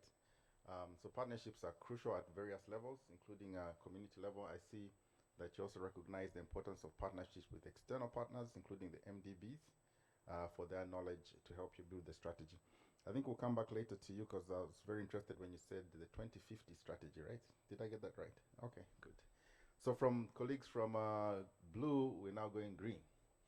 And we know Germany's been very active in the green space.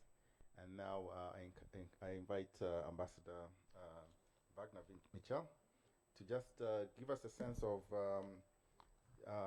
just elaborate how Germany is supporting the green growth in LDCs.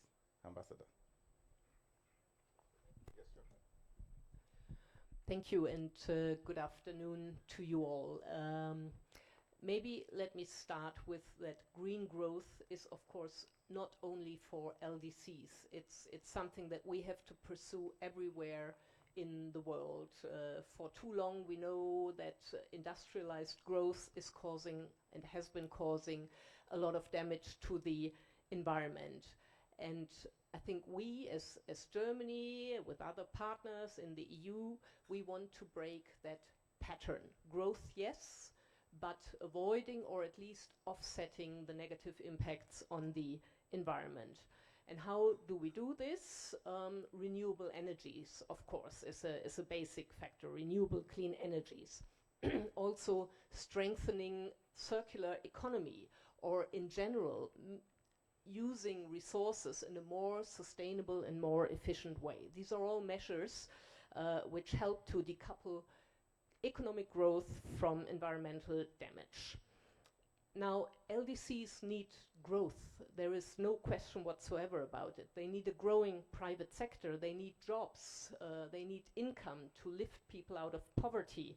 They need tax revenue for the treasury so that governments can invest on infrastructure, on social services.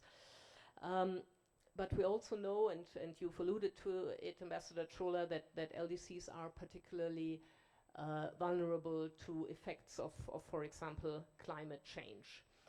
Now, how do we support green growth in least developed countries? I think Germany, and you mentioned it, we have come a long way in fostering green growth also in our own country, at home. But I believe we developed a lot of solutions that we are very, very keen on sharing with other countries around the world. Let me be clear maybe once again that green growth is not meant to be growth with a handbrake on, like you may grow in areas where you don't harm the environment. I believe that green economy is really, can be a broad economy, and you need, and we need a broad economy that creates jobs again, that creates income, tax revenues, that offers skills development opportunities. So in general, I believe a green economy can be a broad economy that gives hope, especially to young people, to the youth in least developed countries. So once again, let me talk about what we do. Maybe in very abstract terms, we do it through policy advice, usually experts helping governments to formulate policies. We do it a lot through knowledge transfers and capacity building. We do promote local value addition and access to markets. Enhancing trade flows is also very important, and of course very important, improving access to finance. So maybe let me illustrate that in more concrete terms. For example, a project that we support through our GIZ in Cambodia. In Cambodia, the garment sector is a crucial sector for the economy. But it faces also a lot of pressures. For example, from export markets who insist more on only importing products that are sustainably produced. And what do we do in Cambodia? We help the industry, the garment industry, to adapt to these international sustainability standards, so that the sector can continue to thrive and export to countries like mine. This particular project also has a strong focus on circular economy, on waste recycling in the garment sector, meaning collecting, sorting, reusing garments. And why do I mention this particular program? Because I believe it really illustrates the business opportunities that there are in green economy. First of all, the global demand for green or sustainably produced products will increase. And at the same time, as I mentioned, circular economy, and I think circular economy is really an area that offers a lot of potential for creating employment and revenue for many. Now, maybe another example from Zambia, where I'm based here, where I'm very happy to serve. Access to finance is very often the elephant in the room and hinders growth and development. Also in the agriculture sector, which is a very, very, very important sector for Zambia. And here in Zambia, Germany, together with local banks, has developed special digitalized climate-smart loan products. And what does it mean? These are loans at a favorable rate, and they can be accessed by small-scale farmers who subscribe to environmentally friendly farming methods, sustainable agroecological farming methods. So again, we have a twofold effect here. On the one hand, through the access to finance, it stimulates growth. But on the other hand, because these loans are linked to sustainable farming methods, it does help the environment and in the end help Zambia's climate resilience in the agricultural sector. But of course, we all know development aid has its limits, and I believe you also heard, for example, the Zambian president yesterday when he opened this forum, and he emphasized the role of the local private sector actually to drive development in countries forward. So maybe because it's very fresh, let me just explain one example here again in Zambia. Last week, we opened a big German investment in the agricultural sector, a seed production plant. That seed production plant will eventually provide 10 million farmers across Africa with high-yield, climate-resistant seeds, so in general strengthen the resilience of farmers in Africa. But at the same time, it does create local employment here. The factory will employ hundreds of workers, but maybe even more important, it creates business relationships between the German company and local farmers who produce the seed for the company. And the German company has a lot of interest in fostering knowledge and technology in these farmers so that they can live up to the standards. And the German company offers long-term contracts to help these farmers to get then with these contracts as collateral to get access to finance from their local banks to scale, to diversify their business. So I think it's a real true win-win situation for both the German economy growing on the African market, but also for the local economy here. It really has an impact here. And I see my time is almost up. Maybe just a completely different example because it happened yesterday.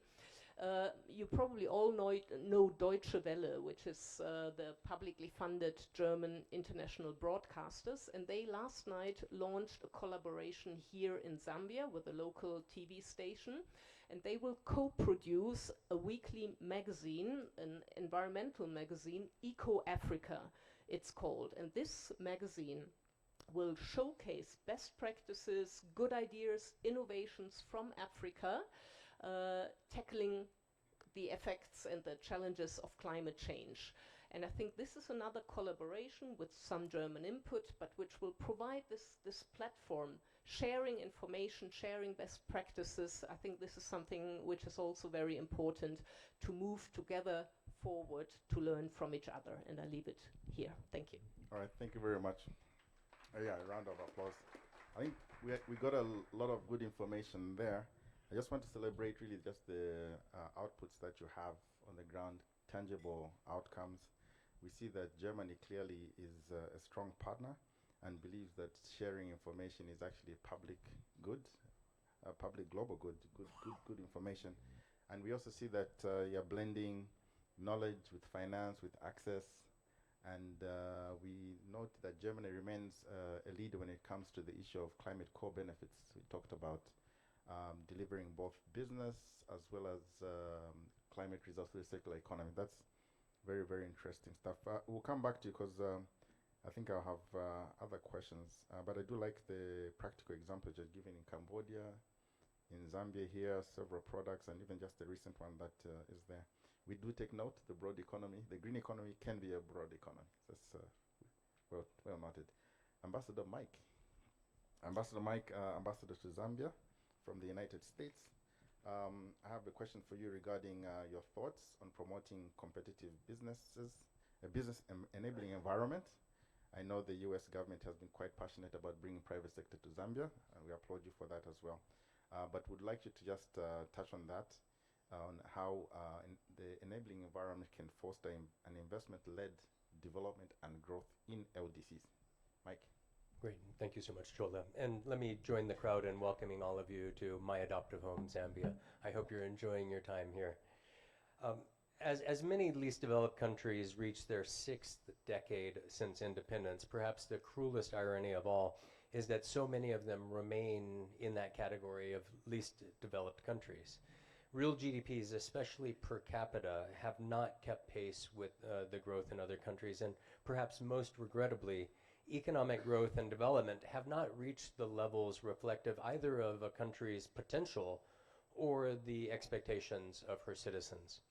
Having lived and worked among the least developed countries in the world throughout my career, from Bangladesh to Ethiopia to Nepal to Malawi, I've seen throughout my career that it's not governments or donors who create growth. Responsive governments absolutely can provide that conducive environment for growth.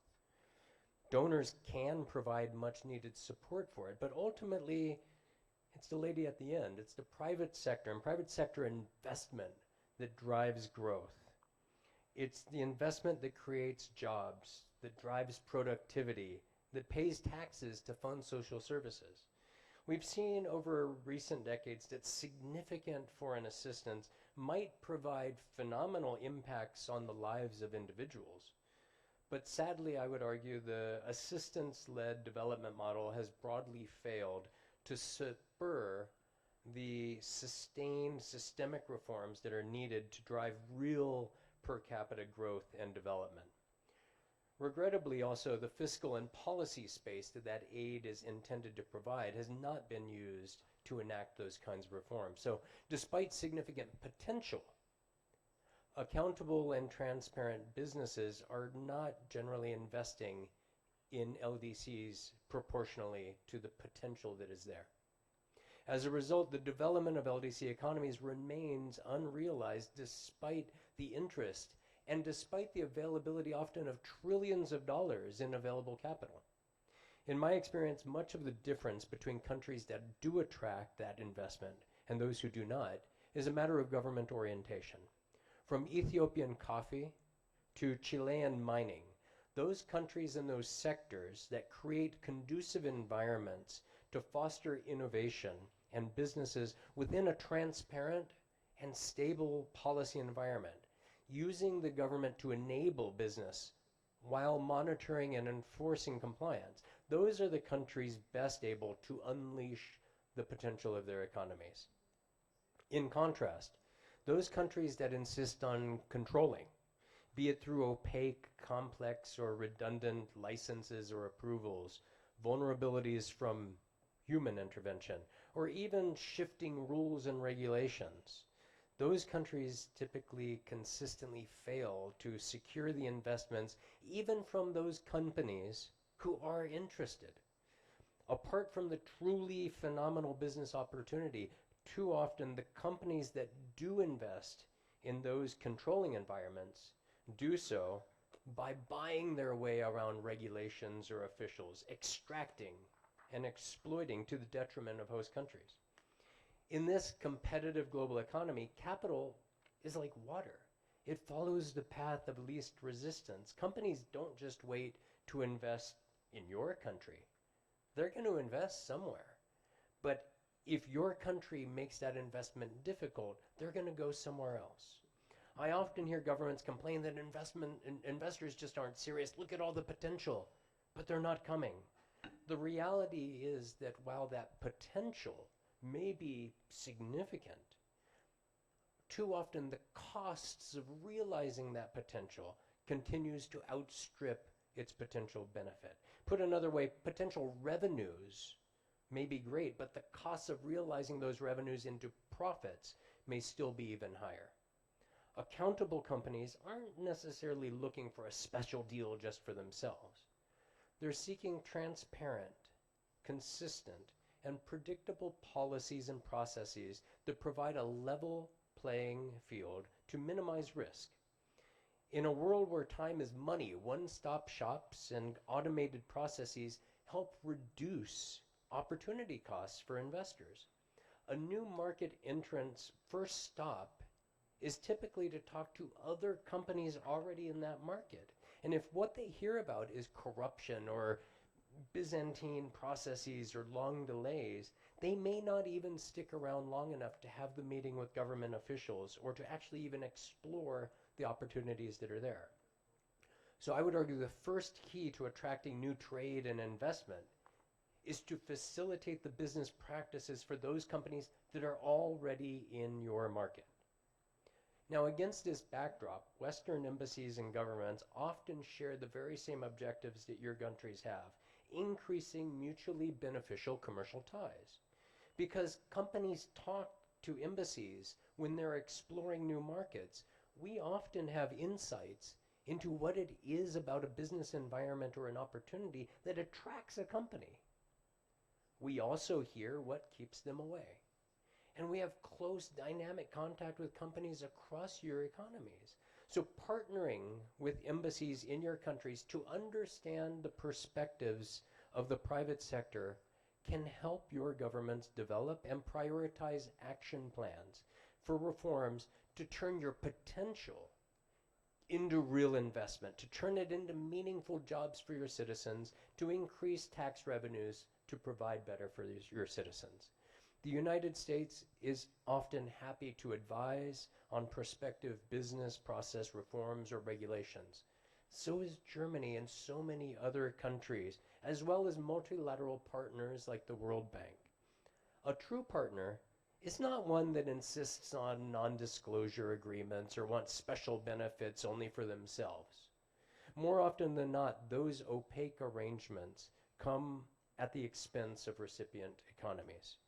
Genuine partners are those who are going to support you in creating level playing fields where transparent processes ensure investor confidence and foster competition broadly to bring both the companies as well as the people from your countries value for money. Thank you so much. Thank you so much, Mike. Very, very good. Thank you, Mike.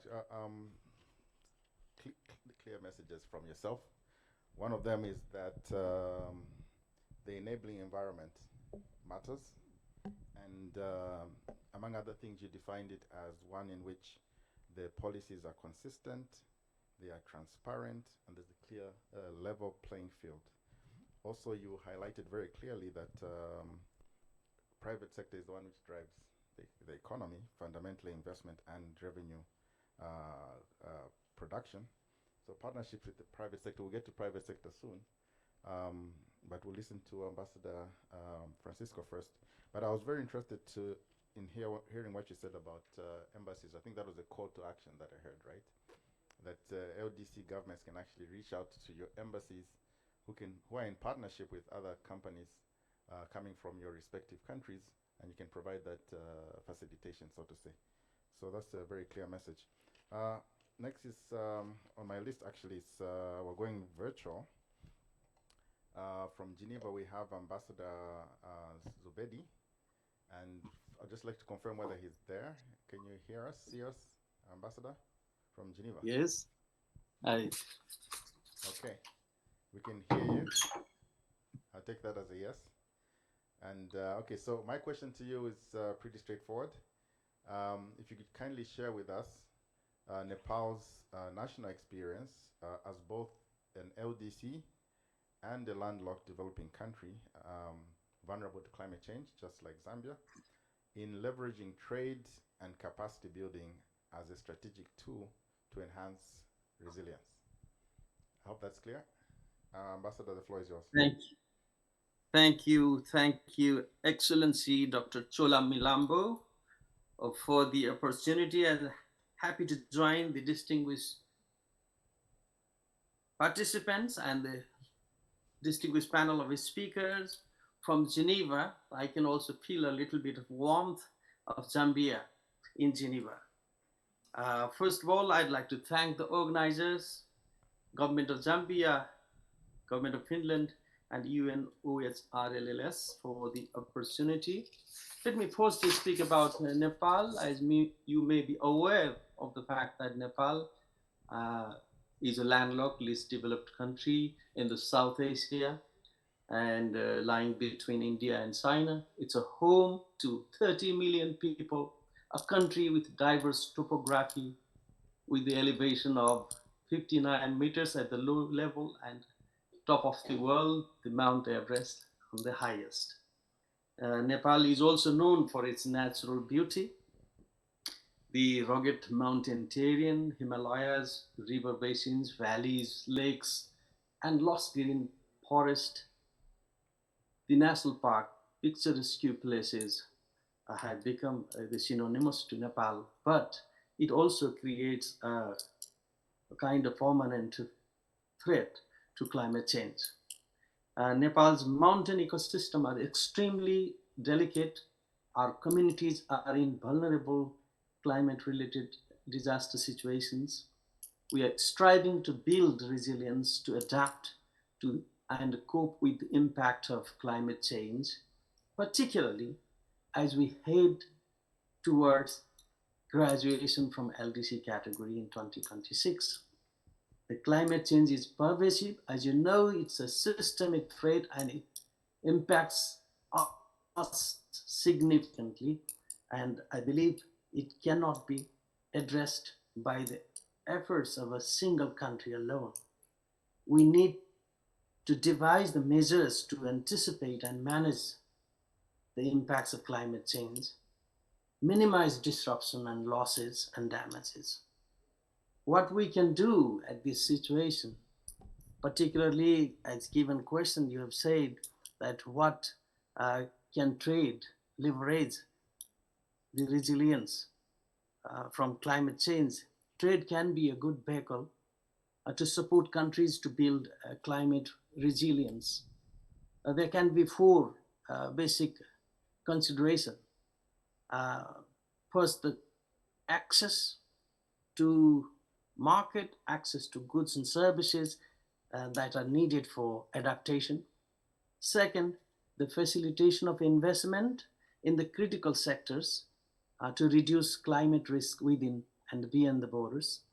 Providing access to trade-related financing mechanisms that support climate adaptation to the countries, and also helping establish trade-related international collaborative framework that support climate adaptation in the countries.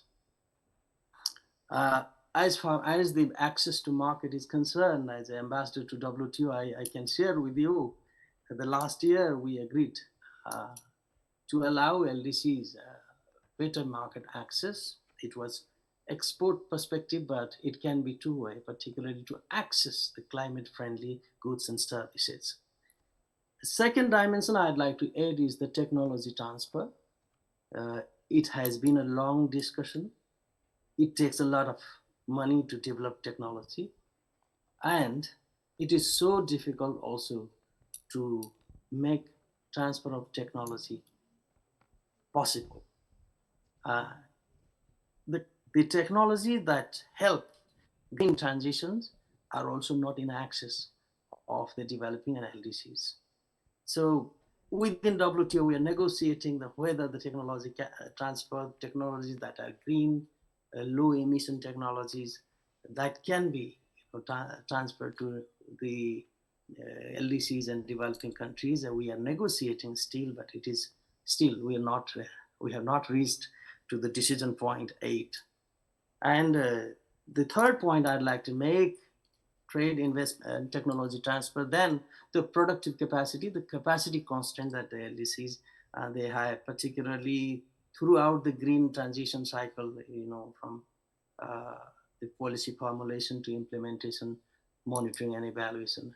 All this cycle, we need expert hand, kind of policy awareness to bring in a multi-stakeholder partnership. So that is major area I think I see we should be focusing on. And as a country witnessing climate change, in fact, climate change is the lived reality for Nepal. We have seen our mountain turning into black rocky peaks, and then extreme weather events coming more frequently, the flash floods, droughts, erosion, or inundation and landslide. And every year, every season, this has been repeating in more devastating way. Therefore, we present a kind of classic example for mountain economies and developing countries that have a dual, responsibility first to mitigate and adapt to the climate change, and then also to bring economy to a right track so that we can gradually move from LDC to developing economy. We live in an era of global challenges, of course, and but partnership is the only option, and it's a key to building a resilience. As the climate change is the problem beyond the border, we need a broader partnership. And climate smart agriculture, also we need partnership. We need technology there. And in food security and sustainable water management, to harness renewable energy, economic diversification, whatever you, circular economy, you name it. Everywhere we need better partnership, sustainable industries, and build a community that are resilient to climate shock. And on our part, Nepal has always stood firm on the climate commitment, and we have walked the ways to reduce our vulnerability and increase adaptive capacity. We have already put in place the National Adaptation Plan 2021-2050. We have committed, expressed our commitment to the climate action, already set the target of 2045 for net zero. If you consider, it's an interesting fact, as a country that is exporting green energy or clean energy, if you compare the total energy production and consumption, we are already near the negligible or carbon neutral phase in Nepal. And with this in mind, and also feeling that we need a renewed commitment to the climate action, the government of Nepal is going to organize a Sagarmatha Sambad, meaning Mount Everest Dialogue, from 16 to 18 May 2025 in Kathmandu. I take this opportunity to invite every one of you and other broader stakeholders to join this initiative. And it is in line with our ethos that in Sanskrit, people say, Sarve Bhavantu Sukhina, Sarve Santu Niramaya. This means may everybody be happy, may everybody be healthy. In this spirit, and we have the conviction that from the place or country of Mount Everest, if you see this broad problem, particularly to strengthen the capacity of the LDCs to first mitigate and adapt to climate change, then give momentum to economic growth, I think that will give a holistic outlook for the participant to think beyond the borders. To conclude, ladies and gentlemen, I again emphasize the multi-stakeholder collaboration and partnership to enhance resilience. And I call for a broader partnership in trade, technology transfer, and capacity building. With these words, I thank you, Ambassador. Thank you very much. Thank you very much, Ambassador. I think your summary is very clear.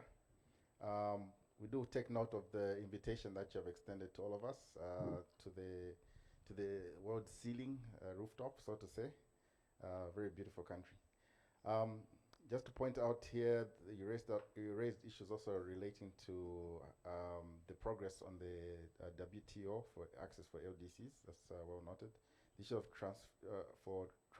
technological transfer, productive capacities, that came out very clear. I was very interested in hearing also the issue on access to markets, which was raised by Ambassador Anne here, and also access to trade-related financing. These are key issues that are important. I think the underlying message is something that you started with and ended with, is that we cannot address these issues by ourselves. We need partnerships. As a matter of fact, you said partnership is the only option that we have in the case of these global challenges. I turn to Ambassador Francisco, the permanent representative of Angola to New York. And my question to you, Your Excellency, is if you could just share with us Angola's experience in leveraging its oil revenues to enhance climate resilience. This floor is yours for 5 minutes. No, thank you, my brother, Ambassador Shola. Greetings to all colleagues and distinguished participants. In Angola, oil contributes to over 50% of government revenues and about 9% of total exports. Leveraging this revenue to support renewable energy, sustainable water systems, and climate-resilient infrastructure that benefits not only Angola, but our neighbors, has become a national priority.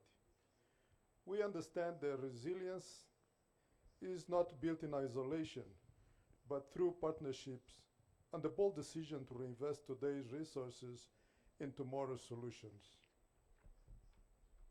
Allow me to highlight 4 points. First, how Angola is leveraging oil revenues. The government is deliberately transforming oil revenues into climate-resilient infrastructure and economic diversification by investing, for example, in renewable energy. We are positioning ourselves as a regional leader in renewable energy through large-scale solar investment. The Export-Import Bank of US is financing more than $2 billion for Angola's renewable energy expansion, one of its most significant commitments to date in Africa.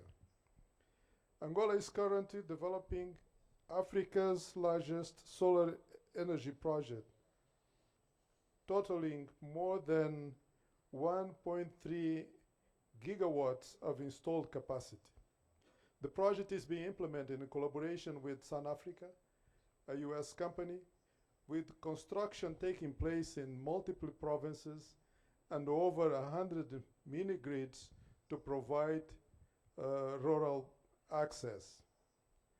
They are expected to reduce Angola's reliance on diesel significantly, cut emissions, and improve electricity access in off-grid and undeserved areas. We are also investing in hydropower, like the Kakulu-Kabas hydropower project. This is a cornerstone of Angola's strategy to expand clean energy capacity and reduce reliance on fossil fuels. The project will generate 2,100 megawatts of clean power, making it the largest power plant in Angola. With an estimated cost of $4.5 billion, the Kakulu-Kabas hydropower project is one of the largest hydropower investment in Africa. We are also implementing climate-resilient water and irrigation system. As you may know, Angola has been facing its most severe drought in the last 40 years due to its vulnerability to climate change and shocks, especially in southern provinces.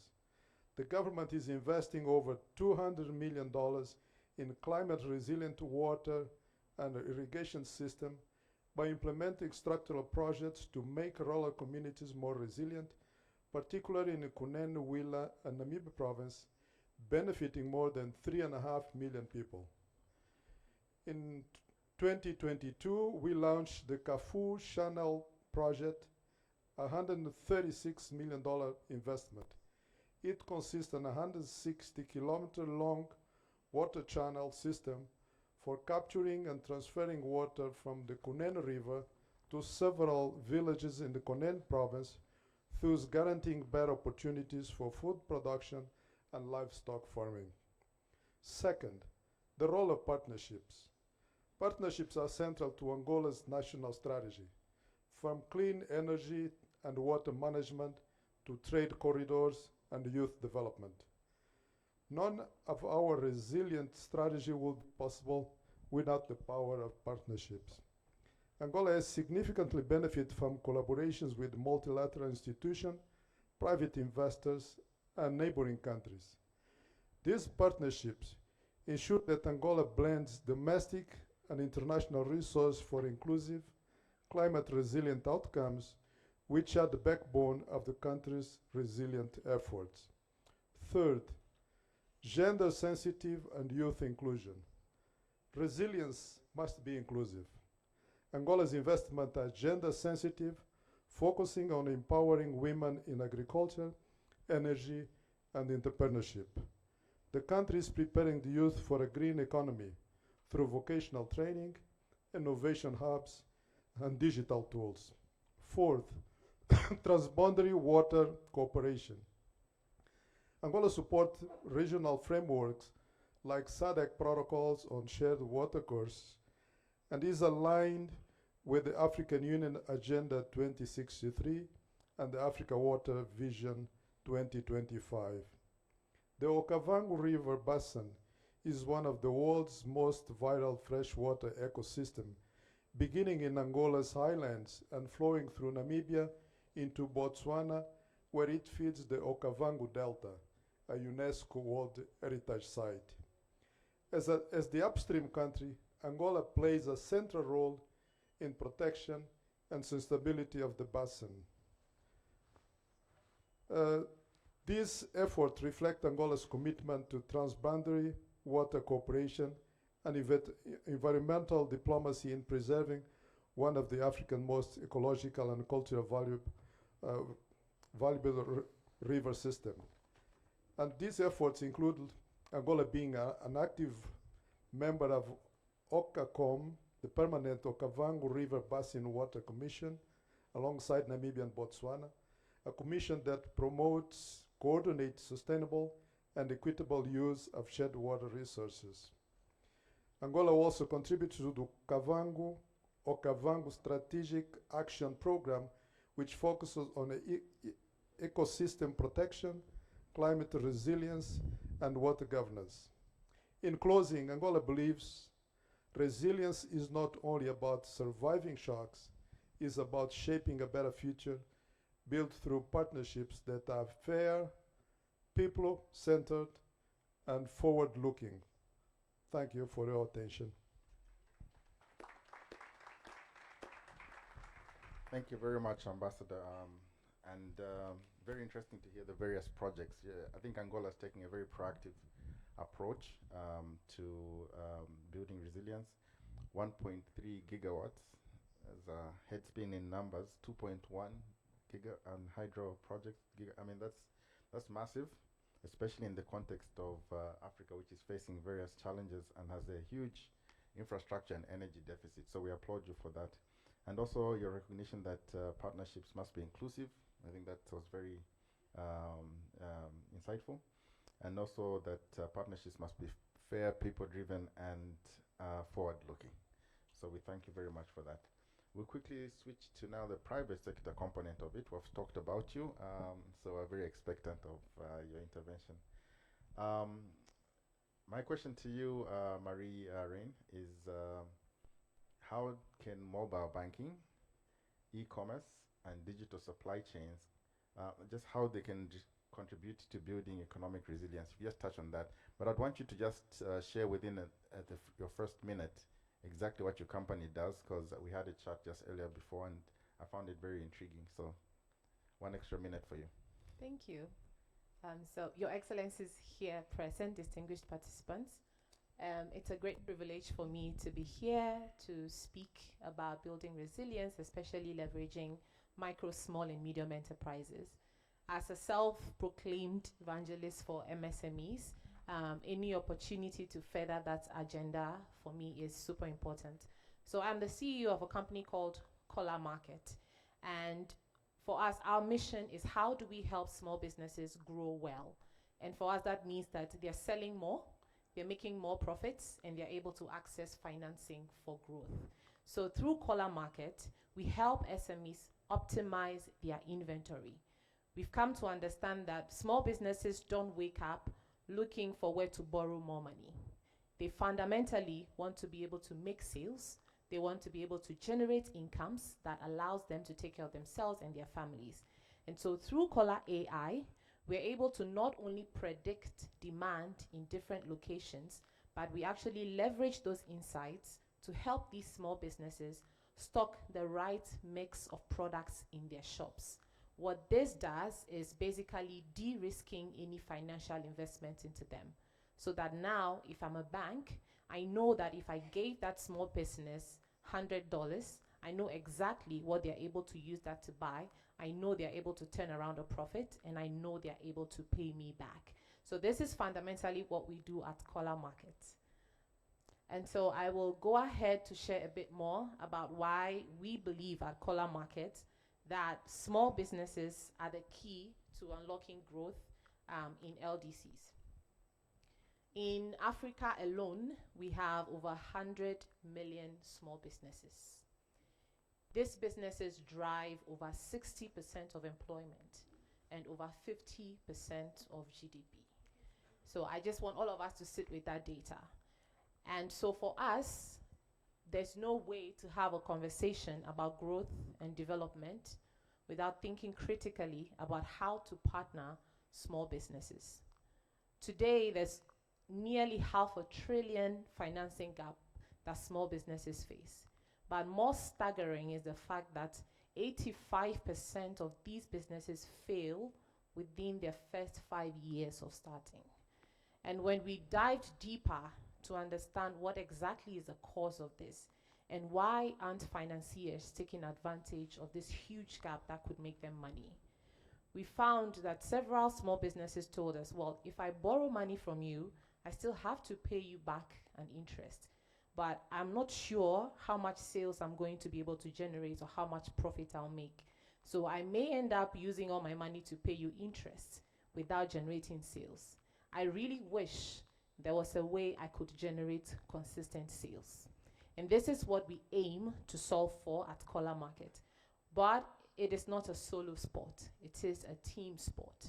We provide the infrastructure that makes small businesses less risky for the entire ecosystem, from suppliers to financiers. Through Collar AI, with our predictive analytics, once we're able to predict the right inventory and demand, we then offer this to small businesses on a buy now, pay later basis. We do this in collaboration with our financing partners.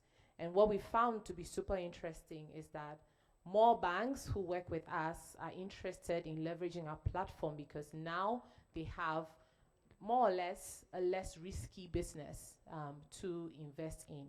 Now, when we talk about resilience, sometimes it can seem very abstract, but when you're thinking about a woman at the roadside who has, a shop with 4 stalls that she has her goods on trying to sell, resilience for her on a daily basis is very practical and human. She is looking for, what should I buy with my very limited capital? What mix of things should I buy? And when should I buy them?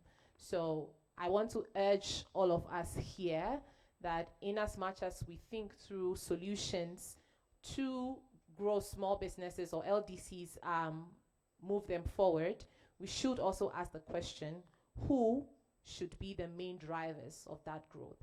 And for us, the solution lies with our small businesses. Thank you. Thank you very much. Micro, small, and medium-sized enterprises play a very important role, and you are covering, my understanding, 1,500 clients. Yes. So creating resilience at a very micro level, and that's most point. We have roughly 20 minutes left or so. I'd want us to have a broader discussion with yourselves. So at this moment, I'll invite you to raise your hand or your banner so that we can give you a chance to ask a question from our very knowledgeable panel here. I do not see any hand, but while you're getting yourselves together, maybe I should ask a question. Oh, we have Togo. Togo, then the Gambia, then one more. Country is that? Gentleman on the right. Okay, so we'll start. We see you. We have 4 questions so far, so we'll start with Togo. Merci, Monsieur le Président. Et ma question s'adresse justement au dernier panéliste qui nous a parlé de mobile money ou bien de financement à travers les micro-entreprises. Et nous sommes dans le cadre d'amener les populations à la résilience. Et dans ce processus, la résilience doit tenir compte du niveau de vulnérabilité.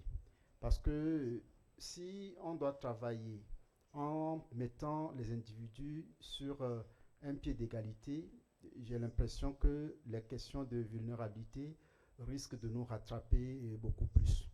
Et comme ma dernière intervention, je voudrais savoir concrètement, dans le cas de son entreprise, quels sont les critères de vulnérabilité qu'ils prennent en compte pour pouvoir accorder des financements aux personnes qui sont en difficulté.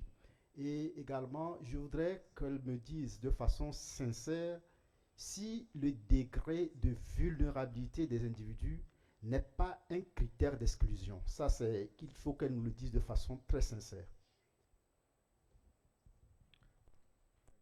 Thank you very much. And we had another request from that end. Yeah, next. The Gambia. Thank you, Ambassador, for giving me the floor. Let me also use this opportunity to congratulate and thank the panelists for a brilliant remark. My question actually would go to with regards to looking at the issue of economic diversification and green growth, especially in LDCs, given the struggle or the challenges LDCs face in implementing green initiatives or green policies for sustainable development, and also in trying to mobilize domestic resources, and the difficulty as we face in accessing funding, especially from the institutions like the Green Climate Fund or the Adaptation Fund. At times, you may know better than me, it may take you 3 to 5 years to even to access such funding. And the need in our economics to accelerate economic diversification, and also to adopt green technologies. So where do we draw the balance with the pressure from our locals to accelerate economic diversification, especially in value addition, and also the difficulty to mobilize the necessary domestic resources to adopt green technologies or green initiatives? Thank you. Thank you very much. We'll take a question from this end, your name and where you come from.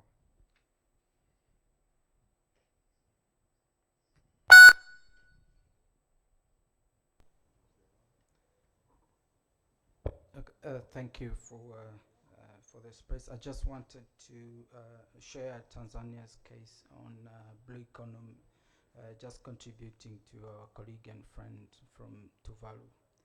So Tanzania is the United Republic, is a union between Zanzibar and the mainland. So Zanzibar have developed the blue economy policy, and Tanzania mainland has also recently launched the blue economy policy just last year. And just to share that we have 1,400 kilometers long coastline, and more than 1,000 kilometers squares of inland waters, and more than 64,000 kilometers of coastal waters, and more than 200,000 kilometers squares of the exclusive economic zones. So we have a vast ecosystems and blue economy resources in the country. That's why we have developed these policy frameworks to guide and provide direction on the sustainable utilization of the blue economy resources in the country. But these resources are faced with challenges including climate change shocks. And that leads to increased or rise in sea level and coastal erosions, degraded mangrove forests and coral reefs, and so coupled with unsustainable human activities. So we call on partnership and collaborations on implementation of these policy frameworks that help us to guide on how we can sustainably utilize the resources we have. And the potential areas for collaboration and partnership that we call on is helping setting up the institutional frameworks to enhance blue economy governance in the country, and that includes capacity building and in the available institutions. And areas like spatial planning to help and support sustainable utilization of the blue economy resources that we have in the country, and in areas of research and development, and investments, of course, along the blue economy value chain. So these are the contributions that I wanted to add on the blue economy. Thank you, Tanzania. I think you're adding to what Tuvali had put on the table. I have on my list very quickly, and kindly be brief, Mali, then Lesotho, and then we'll go to, Mali. Merci bien, monsieur le modérateur, pour la parole. Je voudrais avant tout propos féliciter nos excellents panélistes pour la clarté de leur exposé. Je n'ai pas de questions particulières à leur poser, juste des commentaires globalement sur la thématique en elle-même.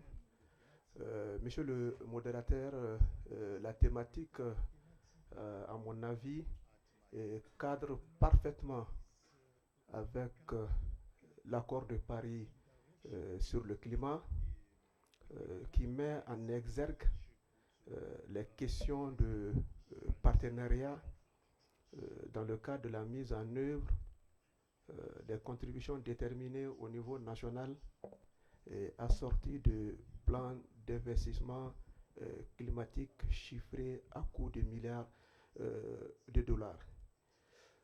Monsieur le modérateur, pour moi, pour faire face aux divers défis et variés dans le cadre de la lutte contre les changements climatiques, les partenariats et les synergies sont nécessaires, voire indispensables pour renforcer la résilience des populations les plus vulnérables aux effets néfastes des changements climatiques. Et à mon avis, ces partenariats, monsieur le modérateur, chers panélistes, pour éviter les doublons et la dispersion des efforts, pourraient porter entre autres sur la coopération bilatérale et multilatérale, sur la coopération entre les États, le secteur privé, la société civile, les collectivités territoriales ou collectivités locales, et également les universités, les instituts et les grandes écoles qui travaillent sur les questions de recherche et scientifiques. Monsieur le modérateur, à mon avis, ces partenariats pourraient aussi se faire entre les PTF. Souvent, ils interviennent dans les mêmes domaines. Souvent, ils ont les mêmes centres d'intérêt. C'est bien à leur niveau d'avoir des groupes de réflexion pour plus de synergie, pour plus de complémentarité, pour éviter les doublons, pour éviter de faire la même chose, les duplicata dans les mêmes pays. Monsieur le modérateur, je pense que dans le cadre du renforcement de la résilience, les partenariats pourraient se faire également entre les secrétariats des différents mécanismes financiers au niveau international. Souvent, vous trouverez que dans ces mécanismes interviennent sur les mêmes rubriques: adaptation, atténuation, renforcement des capacités technologiques. C'est bien au niveau international d'avoir une synergie à ce niveau. Je pense que... Une minute, ok, merci beaucoup, je vais aller vite. Je pense que le thème, il est tellement intéressant. Il serait bien aussi que dans nos États, qu'on se batte, monsieur le modérateur, pour avoir au niveau international une définition claire et précise de la finance climatique. Parce que souvent, au niveau international, la confusion est faite entre l'aide publique au développement et la finance climatique. Je pense qu'on doit avoir une définition claire à ce niveau. On doit aussi aider nos États dans le cas de l'accès direct aux fonds verticaux. Souvent, il faut passer par les institutions multilatérales, les organisations des Nations Unies, pour mobiliser les ressources du fonds vert, du fonds d'adaptation et autres là. Il serait bien quand même qu'on appuie nos États dans le cas de l'accès direct, et les ressources, les frais de gestion pourraient revenir à nos États, qui pourraient nous permettre de faire face à certaines urgences. Monsieur le Président, pour terminer, avant de terminer, je voudrais profiter de cette occasion pour remercier l'ensemble des partenaires techniques et financiers. If I really want to hear everybody speak. I finish, je termine. Yeah. Pour remercier les partenaires techniques et financiers qui nous accompagnent. Et aussi, la lutte contre les changements climatiques, elle est globale et holistique. Et cela nécessite la mutualisation des efforts à tous les niveaux. Je vous remercie. Thank you. I really don't want to cut anybody off because you have come so far to give us this rich information. I'm reluctant to cut anybody off, but I think my appeal is to be kind to others who are yet to speak. We still have Lesotho, and we have some other colleagues who have put up their hands. So 1 minute each, really. Lesotho, the floor is yours.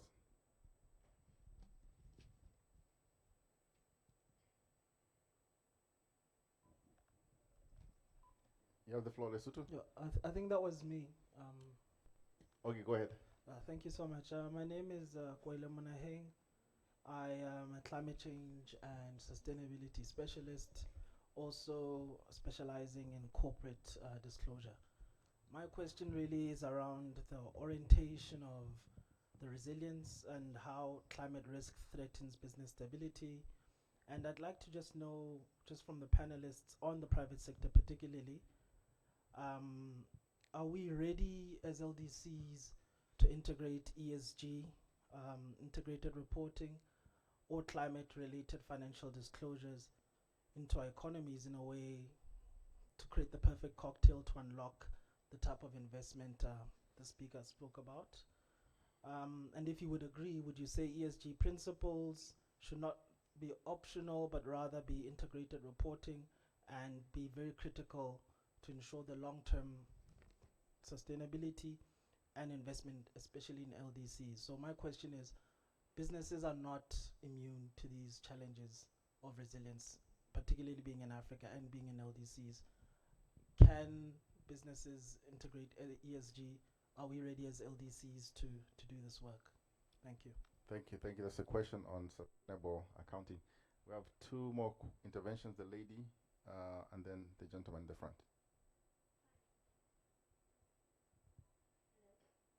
We can hear you.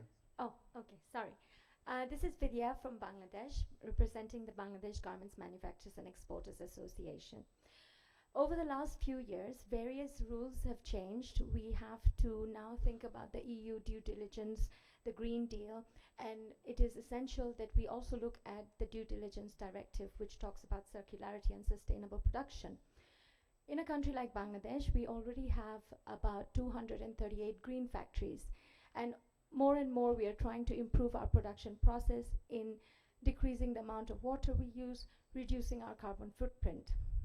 While our government to government, for example, the GIZ, UNIDO, and all these associations help our government, and we get to implement what the rules and regulations are, often is the case that in the garment industry, the brands do not share any of the cost that is involved in making our factories green or becoming more sustainable. So we have these seminars and forums, and we discuss things, but at the end of the day, where is the responsibility of the customer or the brand to pay more? Because as we all know, that recycling, circularity, and to be green is an expensive process. Thank you. Thank you very much. The gentleman in the front.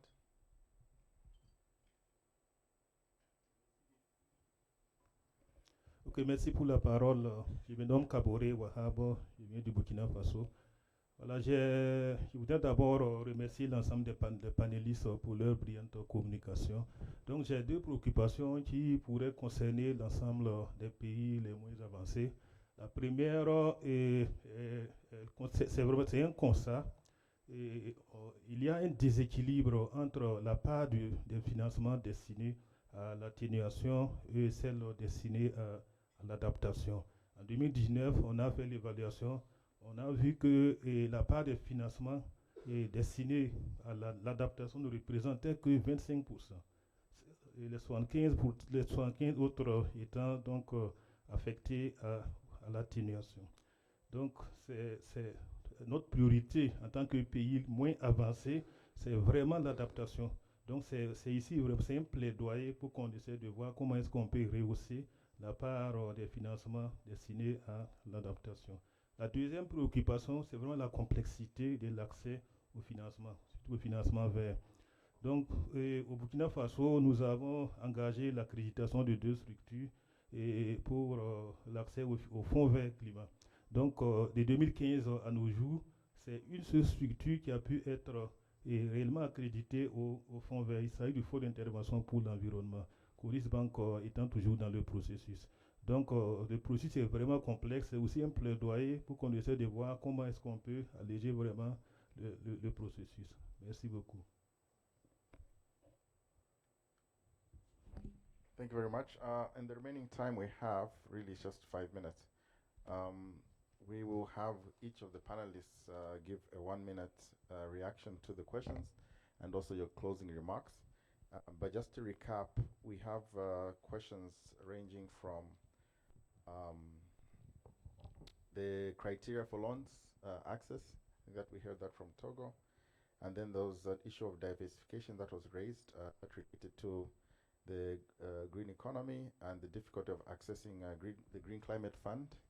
I presume that's related to our green economy expert here for the day. Then we had also some questions. There was a question on, and we do appreciate the submission from Mali, which talked about the importance of strengthening existing synergies, avoiding duplication, and working through a multi-stakeholder approach. Lesotho, we had someone from Lesotho. He may not be from the government, but he's from Lesotho. Is saying, asking about ESG reporting. Is it suitable even for LDCs? Isn't it an additional burden that we're adding to local firms? And we heard from a representative coming from an institution in Bangladesh regarding where's the responsibility on clients and firms to pay more for these initiatives. Then the last one was on adaptation, and I believe our colleague from the blue economy maybe can highlight just the questions around how can we really emphasize the issue of adaptation. So really very quickly, 1 minute each. I think we'll go, if you don't mind, in the order that we started. Ambassador, maybe you can pick any other question besides the ones I've highlighted.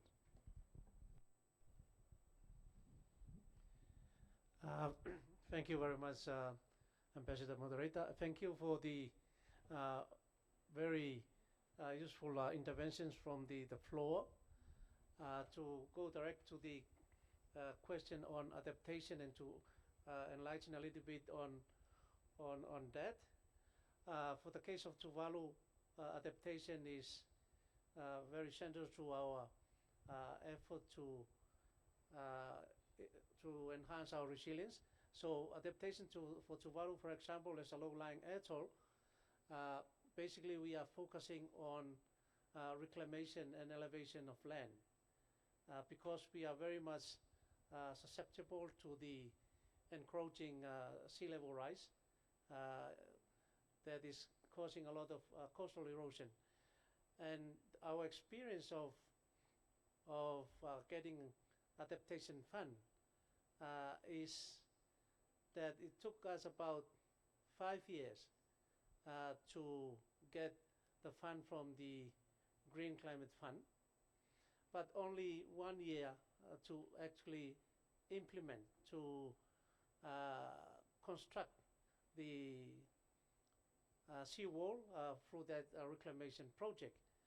So it's appeared to us that it is this perhaps the lack of expertise that we have in small island development stage to be able to provide the required documentation in order for projects to be approved. And that is something that I want to highlight. And perhaps to conclude, as you required, Ambassador Moderator, I think the enhancing of our resilience through the blue economy is very essential. And for us, we understand that there are, apart from the general challenges that we face of lack of resources that is now being exacerbated by climate change, there is, as I said, a lack of capacity, the coordination issue, funding constraint, and even things like cultural and social factors that are part of this complication of getting our adaptation project done through the system. Moderator, I think I will leave it there, but once again, thank you so much for the opportunity to be part of this fireside chat. Thank you very much. Very quickly, in a minute or so, Ambassador Anne, let us know what your reactions are to these various statements. Thank you. Well, there were so many comments, so I just throw in maybe some buzzwords. Diversification was one question. Yes, yes, yes. Diversification reduces dependencies from single sectors, be it agriculture, be it mining. What it needs, diversification, very often energy, energy, energy. If you want to have a manufacturing industry, you need energy, and having clean energy and promoting clean energies in your countries, I think, is one step to achieve it. Access to finance, I think one thing that we haven't mentioned today is the carbon market. Also probably something one should try to promote, and we are ready to help. We do it here in Zambia, trying to prepare Zambia for the carbon market, to have this way of income, and then again to diversify the economy. Are LDCs and companies ready to adopt SDG standards? Well, I think I try to illustrate that on the one hand there is a pull factor from the importing countries, like my country. We want to import only products which adhere to certain standards. So we have the pull factor, but there needs to be also a push factor, because it is difficult. So again, we are happy to support industries in various countries and various sectors to slowly kind of be able to meet these standards. Last question, consumers. There's the dilemma. They want cheap fashion, at the same time they want sustainably produced fashion. And it's a dilemma to which I don't have an answer. Being a private consumer and the mother of a 13-year-old daughter who is very much into fast fashion, it's something we discuss all the time, but I don't have an answer to solve that dilemma. I'll start by addressing the diversification question. Same answer. And yes, yes, yes. Fundamentally, it's key to sustainability in the longer term. We've seen it time and time and time again. I talked about, two kinds of economies, one that unleashes and monitors and allows the private sector to flourish, and one that controls, and often the private sector doesn't get a first step in. I talked about coffee in Ethiopia.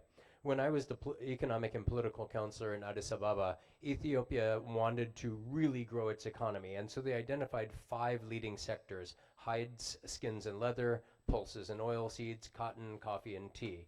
And they drastically liberalized the business enabling environment for those sectors. And you know what? Investment came, and it was phenomenal, and it was quick. And anybody who wanted to invest beyond those 5 sectors still had the same bureaucratic sluggishness as had been the case before. So Ethiopia was a great example of diversification where it chose, but then not unleashing everything else. I would argue in this world of global competition for capital, global competition for entrepreneurship, the broad liberalization, the broad unleashing of the economy while monitoring and enforcing compliance can learn the lessons of Ethiopia and then go beyond. I would also talk about, looking at the question from Bangladesh, Shupravat. I think part of it is, what is the brand of your country? Is your brand one that sticks with people of social responsibility, labor rights, good value for money, protection of the environment, the ESG issues? While yes, my 15-year-old, like Anne's, is also into the fast fashion, those of us with a bit more spending income are willing to spend the premium for the higher quality. And so shifting your nation's brand from one of shipbreaking and pollution to one of green, sustainable fashion can create that shift in people's minds. American shareholders will pay more for the good news story. Maybe not all of them, but across the economy, we are seeing that time and again. And so I think unleashing your economy broadly, consistently, predictably, to attract that diverse base of investment, but also that diversified base of consumption.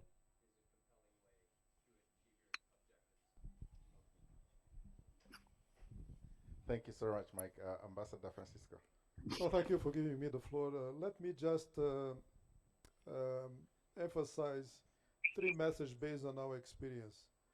First one, the private sector plays a vital role in building economic resilience and advancing the circular economy. Second, it's paramount for countries to foster an enable environment for private investment, including in key sectors such as renewable energy, sustainable agriculture, and green industries. Third and finally, inclusion of women and youth in projects is essential to long-term resilient impact and sustainability in our countries. Thank you. Thanks. I think I would react to a comment on how do we ensure that solutions get to the most vulnerable and they are not left out eventually. I think primarily for us, our solutions have to be not only inclusive but also accessible. And that means that they must reach the most vulnerable. So today in Ghana, out of the 5 regions that we're present in, 4 of them are regions that are typically underserved. 80% of our 4,500 customers today are actually women because we have a specific focus on that segment. What we've also found is that, especially in those underserved areas, these people are already really great at optimizing resources. So imagine that they have the data and the right support to back that. So including our mobile app, everything is accessible on WhatsApp. We also have on-field teams that engage these people. So there's on-field trainings and there's also trainings that are easily accessible through WhatsApp. So we make sure that every touch point, no matter where you are or who you are, you have access to these resources.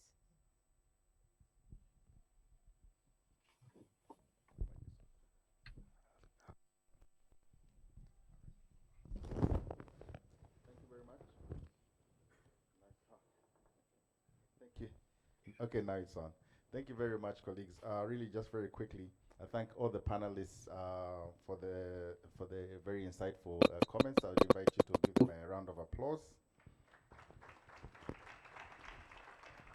Thank you very much. But before I hand it back to the Master of Ceremony, just to highlight that this discussion has just really highlighted the importance of partnerships through all the innovations that we have discussed over this workshop. The initiatives, the plans, the strategies, all of them require strong partnerships. Partnerships should be put at the center. We leverage the comparative strengths that we have. We avoid duplication, and we make sure that we have partnerships that are fair, people-centered, and forward-looking. And really, partnerships is not much of a choice. Thank you very much, colleagues, and I'll hand it over to the MC. Thank you. Thank you very much for the moderator and for all the panelists here and in Geneva for the excellent discussions on the role of partnerships in enhancing resilience in the LDCs. I think you deserve one more round of applause.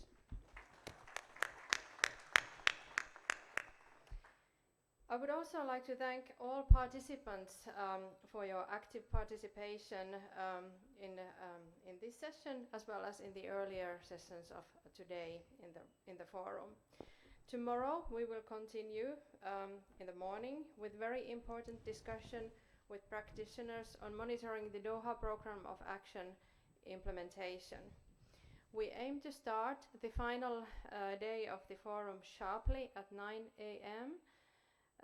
So we kindly ask you to arrive on time.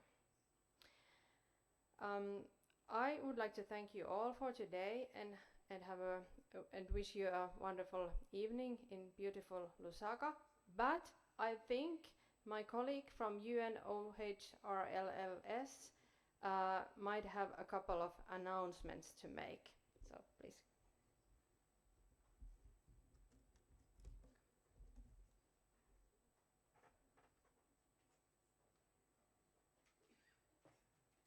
I'm so sorry, it's just a few housekeeping announcements. First, please scan the QR code, and we want to seek your valuable suggestions on the conduct meeting. This is extremely important for us. Evaluation questionnaire.